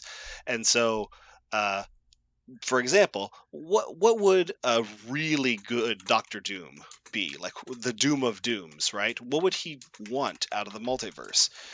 Well, you find out in this comic, right? What would a Red Skull want out of the multiverse? What would a Green Goblin, Harry Osborn, want out of the multiverse? And so, like, their motivations of the Masters of Evil are very interesting. And then, of course, who's going to come up against him but this Ghost Rider? Where does his powers come from? How are they different? How does he use them to defend the multiverse? And then who are the Avengers Forever, these other multiversal heroes? Where they come from different corners of the of both the Avengers comics and this Marvel extended universe. So if you're a fan of some of the kind of out there stories, weird characters that don't always get time but show up in this Avengers Forever, it's very, very good. I really enjoyed this read, and it's also short. It's just they have its own graphic novel right now. It's just that it's one issue, right? No, sorry, one volume is all it is. But they obviously left the door wide open for other writers to pick it up. Good read if you want some cool multiverse stuff, and also in general like Marvel Universe what ifs kind of. But they're playing out in the primary Marvel Universe right now, in the multiverse, I guess rather. These are real. It's not just a what if. It's a real thing that's happening across multiverses, a crisis that's being resolved by primarily this new awesome Ghost Rider character. So a lot of fun to read. Nice. I was not a fan of the new Ghost Rider that you just talked about until I got used to him a little bit. But I'm a big fan of the Dominic Toretto Ghost Rider now. Yeah. Like the Muscle Cars and Family. It's definitely doing it for me. I did not like it at first, but family. The thing I love about this I'll tell you, I'll spoil this Ghost Rider. He roars into this universe where, of course, Red Skull is champion, and he's actually stolen Tony Stark's ideas for War Machine, and all of his soldiers are War Machines, basically. And so they're like, we're gonna go. It was like, send the War Machines to go fight this Ghost Rider. We've killed Ghost Riders before, like no big deal. And then his car shows up and just starts fucking massacring them. And it's on the, of course, it's in the panels, right? The car is eating people. Like the hood opens up, slams down the War Machine, and just it's the like War the Machine. car Yeah, from Futurama. Right. It's absolutely out of control, and that's one of my favorite things about this is that the Ghost Rider in this is so completely over the top with what would happen if you just like took a car and infested it with a demon and that couldn't be stopped, and you're just like, well, I guess it would look like this, and so it just eats through Red Skull's armory, and they can't stop it. They try to destroy it, and they can't. It just keeps, every time they try to trash compact it, it just destroys the compactor and gets free, and so they have to just keep chaining it down, and it just keeps breaking free because it's impossible to stop. It's the Hell Charger. It's a super cool concept. It's a really fun. I haven't even talked about the plot yet. That's how cool and interesting this stuff is. It's a really good read. That's cool. Yeah. Alrighty. Well, that's going to do it for us this week. Hopefully you had a good time. This has been Brandon. And Dr. Manus Dog and MD. Jeremy. And Aaron. And you've just listened to We Got 99 Problems, but Malekith ain't one. Mm-hmm.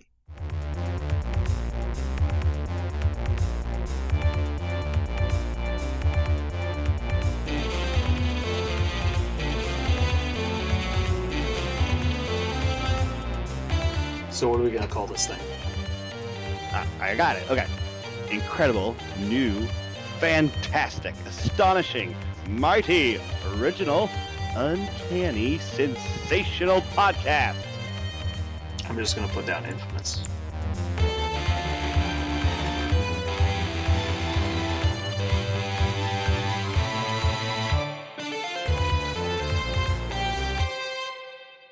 I almost clapped on 4. Hopefully nobody saw that. What an idiot. I almost heard it. I close my eyes always. I always clap. Yeah, I had to tell them to start closing theirs because they would try to visually sync up on Discord, which has like a 2-second delay. And so our claps were just all over the fucking place for a while. I was like, stop watching me. Close your eyes. Yep. Parker used to look directly to his left so he wouldn't look at the camera. Yeah. Now I know I can just close my eyes. It does the same thing, but for a while. He figured that out after 3 weeks. After 3 weeks, he stopped turning. I close my eyes and everyone disappears. And then they're back. Thank God. Yeah. It's okay, Parker. I have that fear that they won't come back when I open my eyes. Does anyone watch Prey yet? No. I did. It's I did so too. fucking good. Yeah, right. Really? Dude, I enjoyed the shit out of it. But I also watched with my 2 10-year-old boys. So like we were like cheering and stuff. Was it just like Predator all over again, like when you were a kid? It's not as cool as the first Predator. But... Yeah, it's not as cool as the first Predator, but it's not filled with prime beefcake, you know. There's no giant. There's no like hand clasp. That's the thing. That's what you need.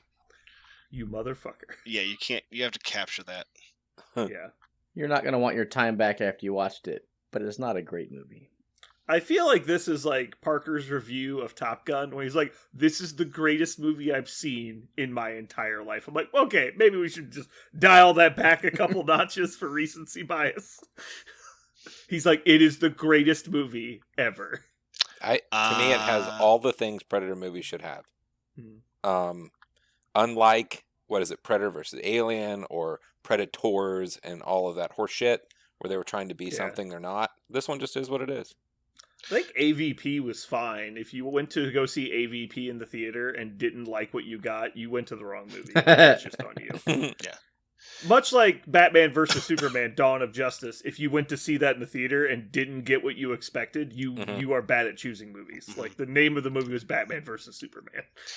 You should have known at the first 3 words of the title what you were getting.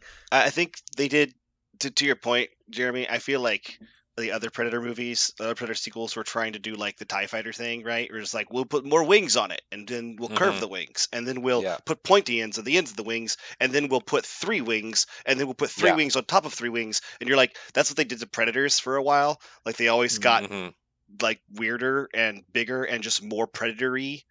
And this one was just a predator versus people. Yep. Watch it. Like it was. Well, it lost the complete scope of like what the point of the movie was, right? Mm-hmm, right. Like it was supposed to be suspenseful, not just like gory action. Yeah. The CGI left a little to be desired. You didn't like it? Well, was it okay? Sure. It was not blockbuster theatrical release quality.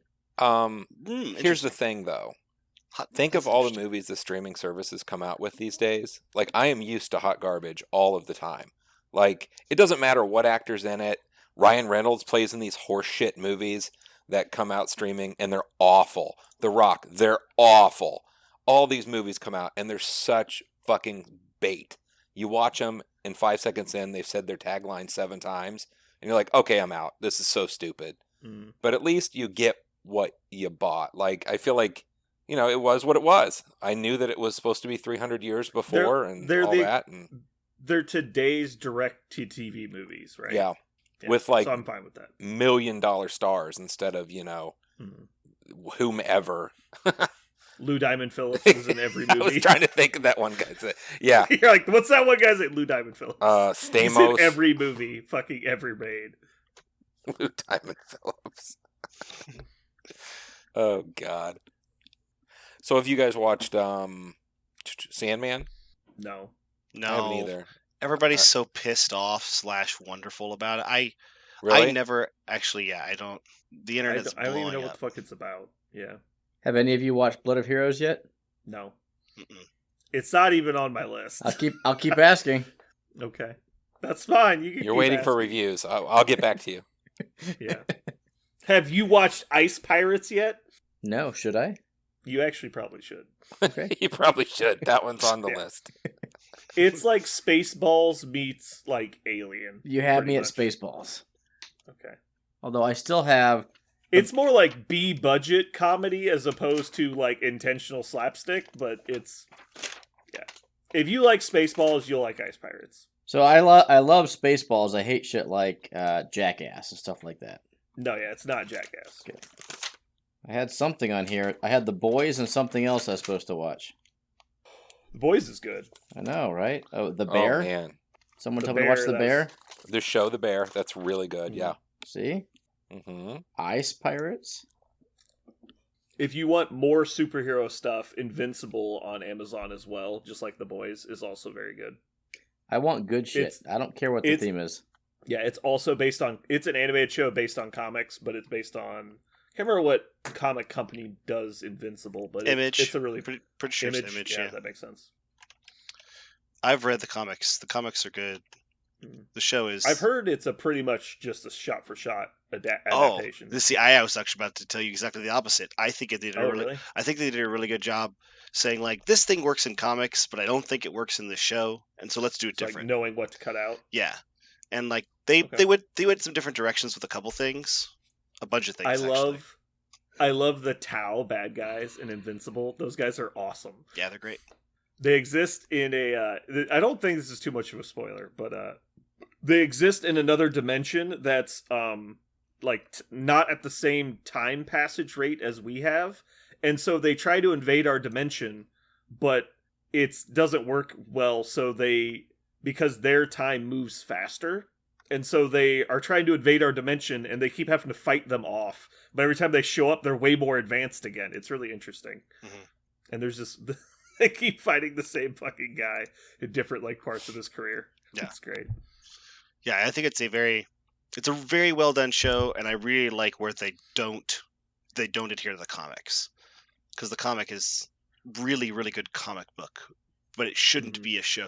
Like a good example of of that idea is The Watchmen. I really don't like that they tried to go panel for panel Watchmen, to comic to the movie, because it's a really interesting comic book to read and a really bad movie to watch if it's just the comic book to read, I think, in my personal opinion.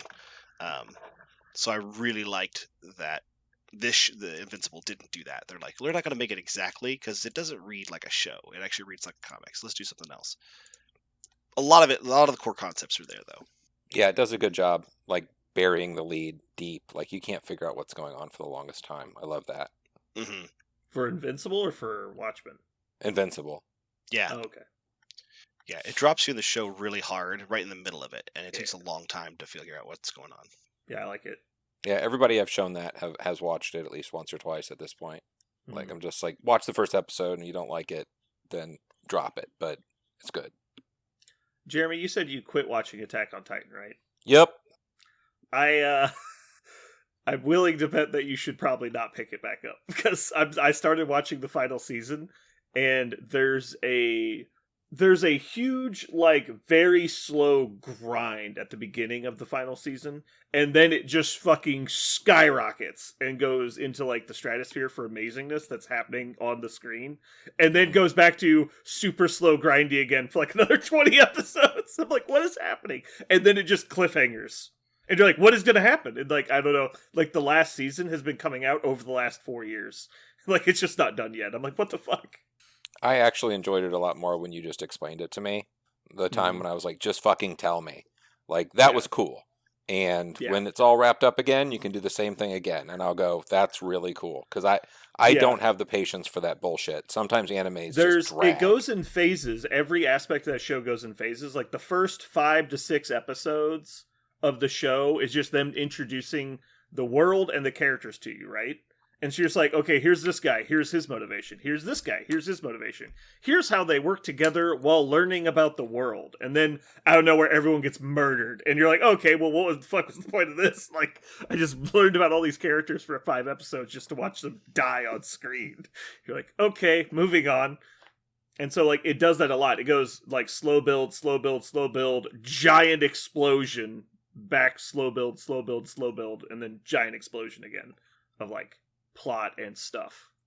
I think some of it for me too is, like, I don't watch anime, so some of the cultural stuff that you were probably used to in their storytelling is a little bit different.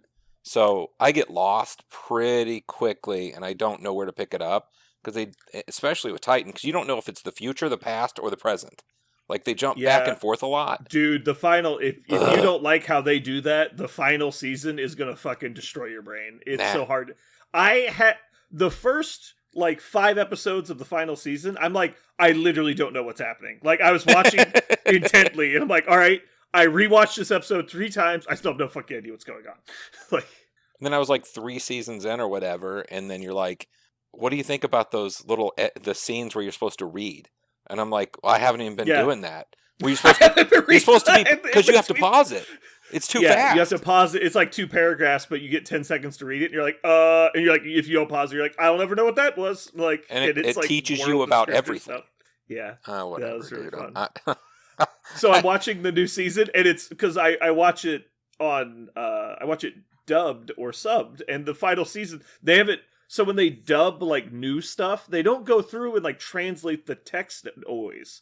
And so those are popping up. And it's looking, oh man, the picture looks super interesting and, like, something I need to know about. But it's all in fucking Japanese. I can't read it. And I'm like, I don't know what's happening. It's a nut show, man. That's crazy. So I've been kind of frustrated lately. I've been watching. So that. Is the actual, is it a anime comic book, or what is it based on? It's based on a... Most animes, especially action-based animes, are mostly based on the manga, which is like their comic book. Yeah. So is it finished? Is the manga actually finished? I think it is, but they cut out a lot of stuff, I believe, from the manga. They usually do for anime adaptations. So if you wanted, you could actually find out how this whole thing wraps up. Yeah, but I mean, who knows if it's the same? Some of them completely I was just wondering. Yeah.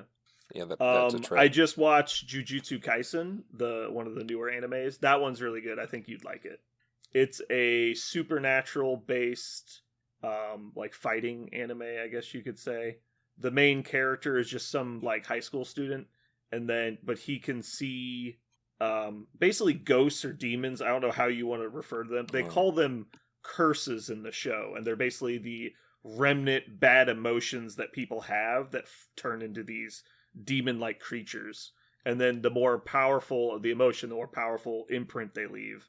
And then basically the more advanced and intelligent the creature that is the curse becomes. And so the main character witnesses this supernatural stuff going on, and he gets admitted to this school where they teach people how to be sorcerers to deal with these demons or curses and try and exorcise them. But it's pretty cool. The anime is really good. The animation, rather. Have you guys seen Spy Family yet? Spy Family. Spy Family, the anime. Oh, I thought you meant it was like Spy Kids, like the sequel. I was not very excited. No, Spy. It sounds like that, but it's a very good anime. I've really enjoyed it. Okay. I don't know if actually you kind of like the premise is simple. A girl is a psychic. Little girl is a psychic, and she's terrified that people are going to capture her to do experiments on her, and so she uses her psychic abilities to find out that this person, and basically just like in the room with her, is actually a spy, and she reads his mind and finds that he needs a cover to do this job he's been assigned to do, and he needs to be like a father, and so she basically gets him to adopt her, but in order to complete the cover he needs a wife, and so she reads the mind of this other woman they find, who is an assassin who needs a cover to get into this party to murder someone, and so the girl arranges for the three of them to become a family so that she is protected by a spy and an assassin at all times, without the parents knowing that one of them is a spy, the other one is an assassin, and the girl has psychic powers. And it sounds zany, and that's what it is. It's kind of a kooky show, and I really, really enjoy it. If you one of the things that I don't like about anime is anime doesn't in any way ever show what it's actually like to be a child. Like, children in anime never act like children, even Japanese children. Like, they don't act like any kind of actual child. This show, the girl character, the psychic character, she is just probably as close to an actual child that I've ever seen in anime. Whoever's writing her, like, knows children, because it's a very good character. And so all three characters are really good, and it's an interesting anime. So it's kind of part action, part, there's a little bit of whodunit kind of stuff thrown in there, and then it's also kind of slice of life stuff because they are a family. But it's a very, very good. And the best part is you get to hear everybody's thoughts through the psychic girl. It's pretty good. It's a really interesting storytelling style. That sounds terrible. It's pretty funny. I'm only interested in the animes where the hot girl is running around, trips and falls, and her clothes fly off. Well, let me recommend Fire Force. Yeah, Fire Force. I've watched those. Those were so funny. You watched Fire Force? Oh, no, God. just the clips on YouTube. YouTube. You watched the clip of That's just her clothes falling off for 10 just minutes of their fucking first season? Oh my God. It was like, I have never seen guys. such heavy-handed fan service in my entire life. It was so off-putting for so many. At first I was like, okay, this has got to be like the one-time weird joke skit they do. Nope, it's every episode at least twice. Her clothes fall off, or she has this really awkward scene with another girl, and I'm like, what is happening here? Like, yeah, there was like a strung together YouTube clip or whatever where it was just cracking me up. I'm like, are you serious? I really liked Fire Force because the animation was amazing. Like, visually, it's a beautiful show. And then some of the aspects of the show were interesting, but like, I just couldn't follow it. It was just too much. Like, Jesus Christ. This show is literally being written by a 14-year-old. I don't understand what's happening. She fell down. Her clothes came off. What? Yeah. It was so she's wearing a fucking fireman suit, and all of her clothes fall off. Like, when she would just trip a little. Yeah, not even trip. She's just running, and they pop off, and it's like, what the fuck? Oh God! Like, did I log on to the wrong website today? Like, what happened? Parker, I think I should recommend you Dr. Stone if you haven't watched it. Oh, I've watched Dr. Stone. Okay, it was recommended to me today, and the description they gave, it sounded like something you'd enjoy. I did. It was fine. It was okay. Everybody liked. It's like you would like is like the MacGyver kind of effect of it. I was like, it was okay. It was. I was just described as it's very sciencey. I was like, okay. It's sciencey like Phineas and Ferb is sciencey. That's how it's sciencey. It's technically scientific, yes, technically, but All right, I'll tell my friend they have terrible recommendations. you know what show is sciencey but it's also entertaining is House. Like that's a show that I will actually watch because it is sciencey and entertaining. Dr. Stone is an anime that has some. There's a Disney Junior show called Eureka. Same premise, same amount of science. Like it's not... like the Doctor Who level science. It's like, well, I can throw out a bunch of science words that are related to this situation, and then just magic wand over how it's all relevant and works, right? And then we'll move on. Yeah, ish. Yeah. I really wish there was like an alternate watch option for a lot of these like long running cable shows where they just take the formulaic shit out and like you can just watch the storyline parts.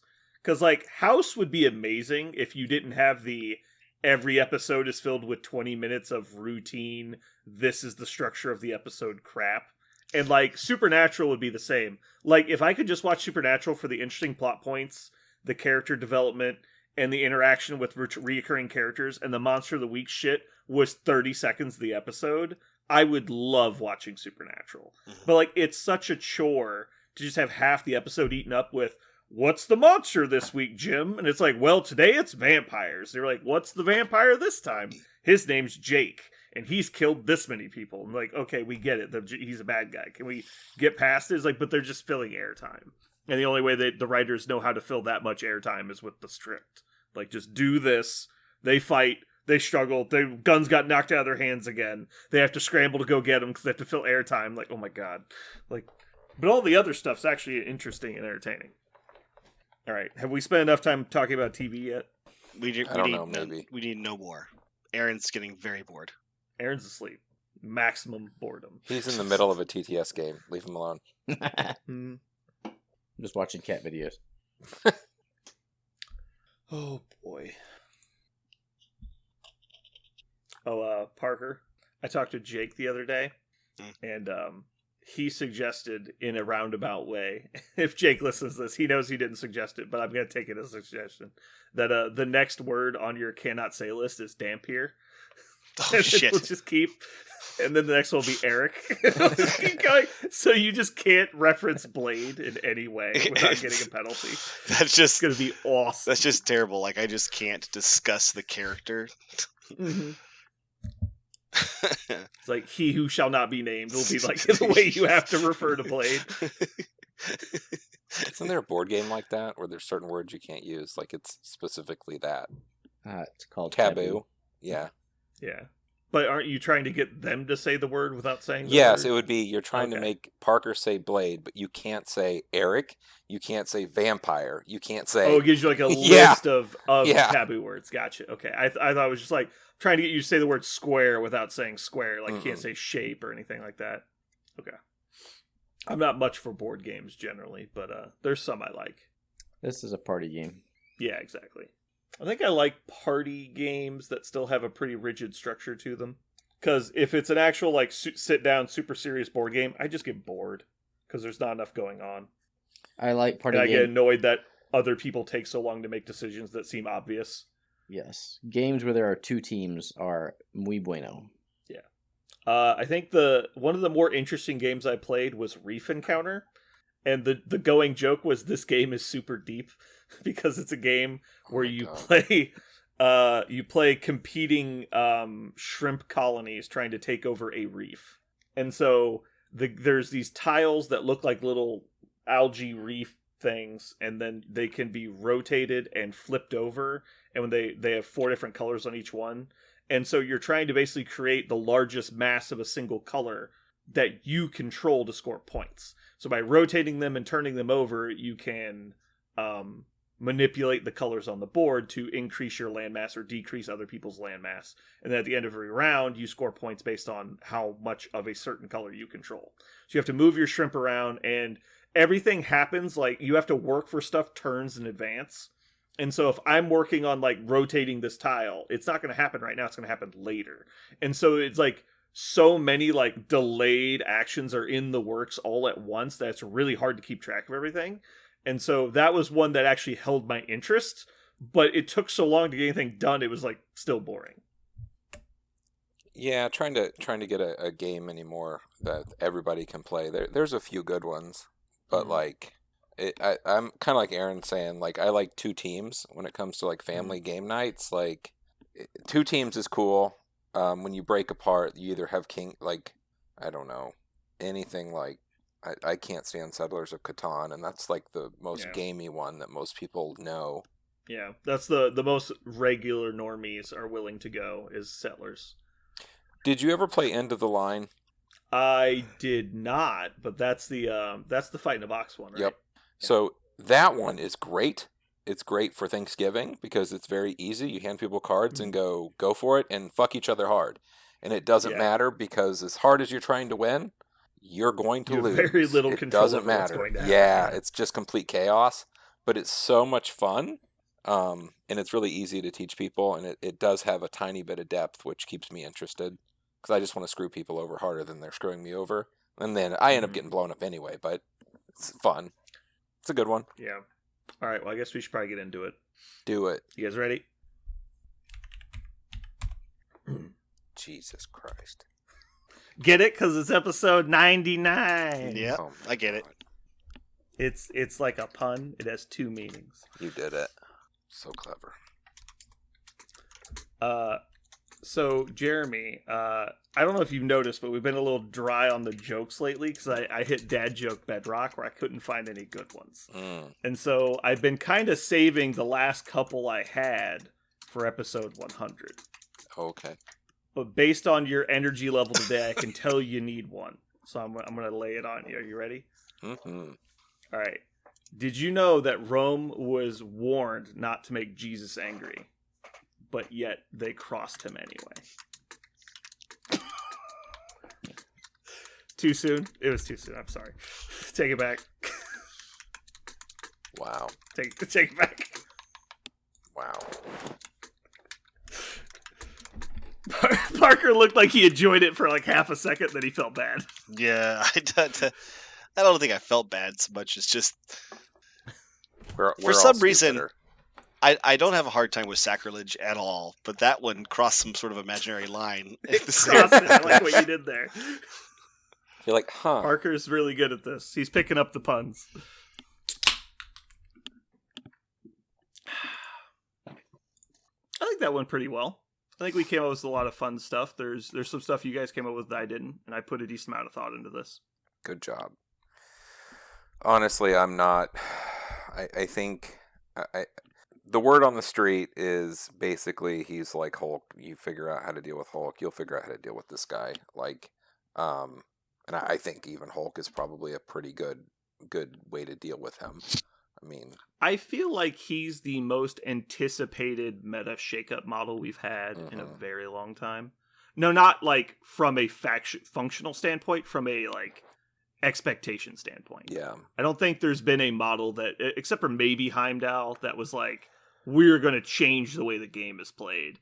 And I think it's not even necessarily due to what he does on his own. It's that criminals are like so popular right now, and they rely almost exclusively on attack dice rerolls, and having a tentpole character that you can't reroll against is such a big deal against that specifically. Because I'm starting to see a lot of people running like Angela Guardians and stuff like that, like just more no reroll stuff because they're tired of it. But Angela doesn't survive against rapid fire even with the no reroll, so it doesn't really matter. Like she dies like Aaron's talking about, like, well, Malekith can die to rapid fire. It's like, she does die to rapid fire, so it's definitely not relevant. Well, it's interesting. It's interesting that, like, Malekith came out in a world that, I mean, if it would have been a year ago, you still have field dressing. You still have ways to heal your guy. Like, they've taken cards away and then added this guy in, and all of a sudden it's like all you've got. Yeah, wow. Just to have someone beat him to death with all you've got. Oh, yeah. Yeah. It's weird. Yeah. Double down on attrition. I actually think, as much as Jeremy fucking is gonna hate this, I think Wolverine is actually pretty good against this guy. I said that more than once in the cast. Like he Yeah, makes I know. sense. Like it's people like that. Just 4-point beat 'em ups are actually pretty good With against 7 this guy. health. I mean, 7 health. It's hard to get him down. He has access to exceptional healing, so you're not going to one shot him. He can dump out enough damage to take him down. He's got enough action economy and range to get a hold of him. It's like, he's actually kind of annoying. Like, if you're playing Malekith, you really don't want to play against Wolverine. Not that he's a hard counter by any means, but filling your list with models that he doesn't like is a good way to never have to play against him. Jeremy, you can just put Wolverine just in the 10th slot. Your opponent isn't even allowed to play Malekith. That's how this works. Now, on the flip side, if Malekith has MODOK in his roster, that also can't play Wolverine. So here's my list for next week. You ready? Spoil it. Wait. You're playing your game on Friday? What time on Friday? 8 p.m. 8 p.m. All right, this is going to be out before then, just so you're aware. No. I'm not talking about TTS. I'm talking about like real life, my new list. Okay. My core 17, Cabal, Malekith, MODOK, and Juggernaut. Well, obviously, that's very good. That's it. Done. Yeah, see, I don't know if the meta's ready for that. Because that was the meta 2 years ago. And that meta went away when Sam Spam came out, basically. And Sam's probably a great answer to it, too. But I think it is. I think there's a lot of popular lists right now that are good against Malekith. I just think Malekith is good against the most popular list right now, which is why I'm excited. Because just him existing will make me not have to fucking play against grunts every game. Yep. I think I'm okay with it. I think. Yeah. I don't think he's a world killer or anything. I don't think this is the game ending by any means. Like, I am very comfortable with him existing in the game I play. I'm just glad that Steve really doesn't do anything for him. Like, that's the thing that makes me happy. Yeah, Things that's like true. Things that Avengers don't just. Now, if you want to talk about some bullshit, I think he's actually really good in Convocation. Because, like, how do you kill him when he's teleporting all over the place? I still think the best answer is not to kill him. I think you're probably right.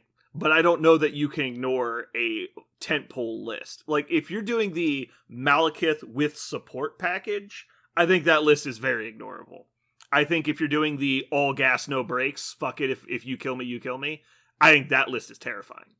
But like you said, that is, you're taking RNG into your own hands. Because if your opponent has the right tools, they will blow your ass up. But that's not necessarily the case for most rosters. I agree. And if you're doing both builds in the same roster, if you're doing the support package and the DPS package tentpole list, you're not getting anything else. And so you're locked into Malekith at that point. Or maybe another elite version of Cabal that doesn't play Malekith, but I don't think anybody's good enough against him to justify needing an alternate option. I don't think Malekith Cabal is going to be super good. Let me put it that way. I think, like, what I think I'm going to do, like, who knows? Like, I barely played anything other than the Shadowlands just because it's the TTS one. But yeah, I go those 3. I add in Hulk, so I can go 18. Thanos for 20. And then the other 6 are X-Men. Why Hulk? Because I want a 6-pointer. I could do Hulkbuster. Well, no, I was thinking She-Hulk. You get a bodyguard from Malekith. I'm not sure they'll be playing next to each other, but sure. Dude, I just run it down middle. We're playing this League of Legends style. Sure. Just right-click their Nexus. Let's go. Yeah, okay. Give me a 6-pointer. I don't care which one. I'll figure out which one's the best one as I play them. But and then he's also good versus the enemy Malekith. Yeah, that is true. But pair it with X-Men. I think Malekith's best home is actually in X-Men. I think that I hop can see that. That hop is insane with him. Plus cover. Yeah. I mean, fuck, you just hop back every turn. Charge in, hop back. Yeah, so what does your opponent do when you present them going 3 wide at 18 or, 5 wide with Malekith? Like, Yeah. Yeah, I think the crises are going to change up dramatically if he actually becomes semi-popular. Not even like top 3. If he's just seen once per tournament, I think all of a sudden people are going to dramatically change up their rosters to get wider and wider scenarios in. Because I don't think enough people are playing super wide right now. Then Kingpin. But that being said, Kingpin will have his day again. I don't think Malekith's going to live long in the meta. I wrote this in the general chat, but there's so much dice variance. You start whiffing with Malekith, once every 3 games, you're going to be like, I can't count on this. Yeah, but People- I mean, that's whiffing on a super premium attack like that is so uncommon. Over a 3-game period, it's going to happen. It's going to cost someone a game. So think about the Is tentpole it going to models. cost them a game, or are they just going to blame it on that one roll because at that moment they had to have it to win? Like, that doesn't mean that the dice failed you. That just means that at that point in the game you needed it to win. Like, that could be you or your opponent played exceptionally well or poor. Like, Anyway, I think that the tentpole models either provide incredible board control, aka Thanos, or attrition lists are mostly focused on dice fixing. Whether they are lists that bring it themselves with mags, or Shadowland. That's why it's so popular. I've got 6 models. They're just going to... Volume of dice. I'm going to reroll a shit ton, and it's going to happen. The models that do one-off attacks, like She-Hulk can go off. She can also whiff, because she can't fix her dice. No one's afraid of She-Hulk. Like, okay, yeah, you could go off on me, but I don't see She-Hulk in your list and be like, oh my god, I have to have a plan for you. I am afraid of She-Hulk. Yeah, I could care less. She beats the shit out of me every time we play. Yeah, I don't have good luck either, and you get to be staggered all the time. It sucks balls. Yeah. Anyway, so She-Hulk, much like Malekith, in my opinion, was a trendsetter because she was immune to all of the relevant control at the time. I mean, the thing is I don't know what the difference is between. I mean, if you look at Dormammu and his dice, I mean, he gets for free skulls and also counts your opponent. So I mean, that's almost like crits, kind of, sorta, in its own weird way. And he whiffs more than any motherfucker ever. Like, trying to get his value is awful. And he can put himself wherever he wants. He always gets to attack twice. Like, just whenever. So, when it comes the problem to is he's 8 fucking points. Yeah. Oh, don't I know? Yeah, I think Malekith is a superior model in a vacuum. I agree. 1 less point. I agree. Now, I don't think he's vastly superior. I just think he's better. But there's no question Dormammu pays a premium for his leadership mechanic. Very much. But I mean, for a model that just throws dice at things, like even in his 8 dice counting skulls and all that, it doesn't always do anything. Like, you know, you just can't. Shit. Black Panther rolling all his rerolls and shit, doing his big ass attacks, are so scary as compared. I think that's the biggest thing. Like, all the premium models in the game right now rely on dice fixing, which you don't get against Malekith. And that's going to put such a dent in so many lists' efficiency that it's kind of like Loki. You're never going to be able to see the return because you'll never see the decisions your opponent didn't make because of this deterrent. Like, you'll never see, you know, well, what if, you know, Sabretooth had come in and just killed me because he just rolled well instead of relying on rerolls. Yeah. And like we've said, I think just making the attacks against him is so rarely the right choice that you'll just not decide to not roll the dice and go stand on a point instead. And so he's just going to get to do whatever he wants in so many games. Now, that being said, like Aaron has said, you will fail sometimes, if not a decent amount of the time. But I think the real problem is that people are going to build the full support package of like Okoye and Luke Cage and all that other stuff to try and keep him alive and disrupted. But instead, they're just going to be selling out the rest of their attrition to not be able to do anything. And then he has to carry them. Yeah, I definitely would not play him. I really need to protect Malekith. Like, no, everything blows things up. Well, but the problem is, like, okay, so you're playing against Sam Span with Helios. Now what? It's you got a he's huge just going to die unless I have a bodyguard. Yeah, you have a huge disadvantage, yeah. Sacrifice and Brace are in a Malekith roster for that reason. Brace, huh? So no patch up, no Indomitable? Boy, that's harsh.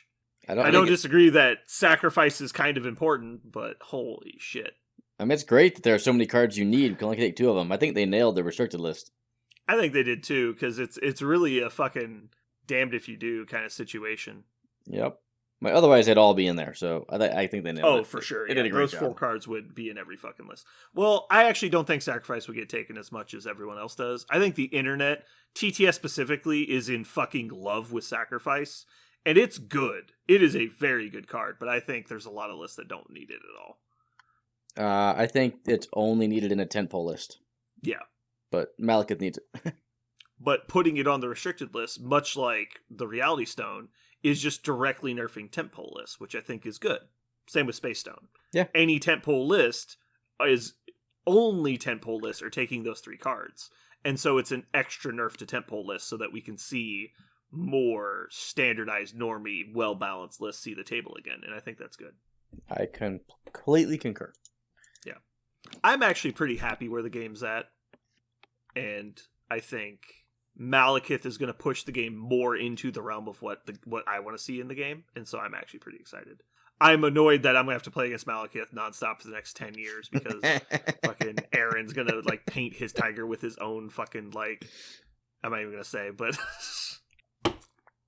I don't know.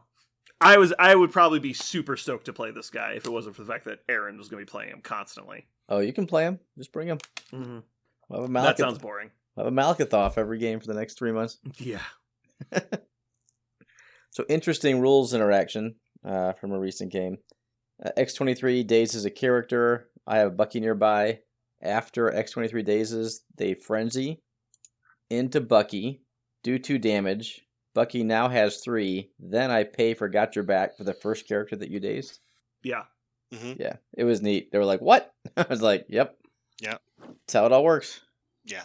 There was another one I was looking up today because it was if you martial prowess with the new tactics card that gives you +2 defense dice if they don't spend, you do indeed get the 7, but also they were bringing up interactions where we're like, okay, so Bucky attacks me, or it was somebody attacks Proxima, she pays for martial prowess, they trigger rapid fire, but are dazed to the martial prowess damage, and then Bucky is spending to do his I've got your back, and then also triggers rapid fire, and it was just like 8 effects are all happening theoretically simultaneously, and if you follow the timing chart, it's not hard to get to the correct answer if you understand it well. Yeah. But it was just like a mess, right? It was just a mess of interactions all happening at the same time. I also looked up the if you try to place an illegal position, and the Omaha guys know this one because this came up in one of our games. If you try and place in a position and your base doesn't fit, what happens? The actual wording that the forum devs have given is you attempt to place somewhere else along the measurement tool until you can find a legal position. If no legal position is found, place the template again and attempt again until you've determined that it is impossible, and then you cancel the action, which I'm not a fan of. I think that's a really poor way to do it, but mainly for the fact that if you place it in, like if you're just, most people when they go to move a model are just holding the template over the table. They pick their guy up, they go to place them down. And a lot of the time when you can't fit, you can't really place the template either because there's a bunch of shit in the way, which is the whole reason you can't fit. So you can't lock the template into a position, and therefore it's like a floating template that you're trying to place in contact with. It's just a whole mess. I kind of wish they just said, if you try to place somewhere and that location was legal, place the template again and try again. I wish that was the interaction. You didn't have to place within range of the template somewhere. Yeah. But I get it for like a moving standpoint. I think as a placing standpoint, it doesn't make a lot of sense. Anyway. Yeah. Jeremy, you seem very low energy. Do you need me to tell you another joke? No. That was fast. That was fast. He No. had that loaded, ready to go. Nope. No, thank you. You guys gaming? Everyone gaming tomorrow? Parker, you got the Rona? Oh no! Now we're gonna get another blue tag. God damn it! Technically, I actually am out of quarantine tomorrow. Ooh. So, well, So if you cough directly into my eyelids, will I get COVID? well, it's. I don't know. We'll see. If I'm still coughing and shit, I'm not gonna bring that to you guys. Okay. But there is a chance, a not high chance, but there's a small chance. Okay. Cool. All right, let's go and wrap it up. Unless you guys have something else you want to cover. No, I'm done for. Goodbye, everybody.